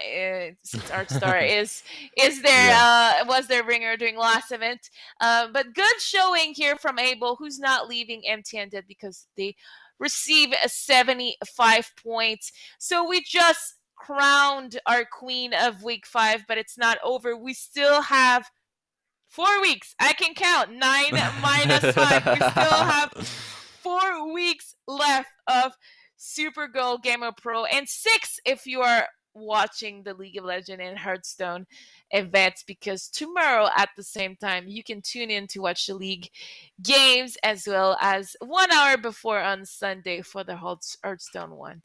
Who was able to support us today? Cole, your little last stop quiz before we end this broadcast. What was the quiz? I missed the question. Okay, I did that to Reggie last week, and he did exactly the same face. I'm never doing that again. I'm never, ever doing that. I ask you, who supported the stream? We have a lot of supporters. Zinni Gaming, the most stylish blue light blocking glasses in the game. You've got a Nissan, of course. You know Nissan quite well. You've got a car by their very own, and then of course the U.S. Air Force, as well as GameStop and the Marines. So we've got a whole bunch of brilliant sponsors backing us up and supporting women in gaming, which you cannot go wrong when you do that. Absolutely. And all of this to crown our top 4 of each games to go to the Supergirl Gamer Pro final in October, if COVID allows us to regroup then. Crossing the fingers to San Diego is a great place.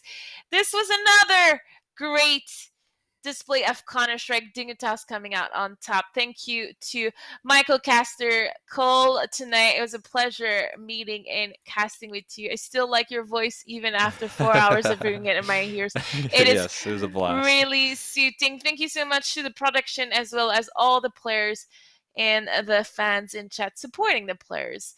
We will see you tomorrow for another Supergirl Gamer Pro, this time at League of Legends Week 5. Bye. Goodbye. No one knows where it comes from. Why some have it and some don't. It's the fighting spirit. It consumes fear and weakness. It stands ready to fight whatever shape the battle takes. Because as long as there are battles, there will always be Marines. You can trade all the games, accessories, consoles, and tech you don't use anymore to get cash or store credit at GameStop. Check out the Trade Center on the GameStop app, visit GameStop.com/trade, or talk to a guest advisor at your local GameStop store to see how much your trades are worth. So I'm gonna hold on promoting you this quarter. Cool? Drop the taco. Get in the car. Does this Sentra feel like a compromise to you? Wait, what? The handling, it's good, right? No compromise there. Nope. Watch this. Breathe. Rear automatic braking. So if this Nissan Sentra isn't gonna compromise, why should you? You're right. Atta girl. The all-new Nissan Sentra, with more standard safety features than any other car in its class. For a long time, we had to prove ourselves. But we always knew what we were capable of. We knew when the time came, we would be ready for anything. Our numbers keep rising. And so do we.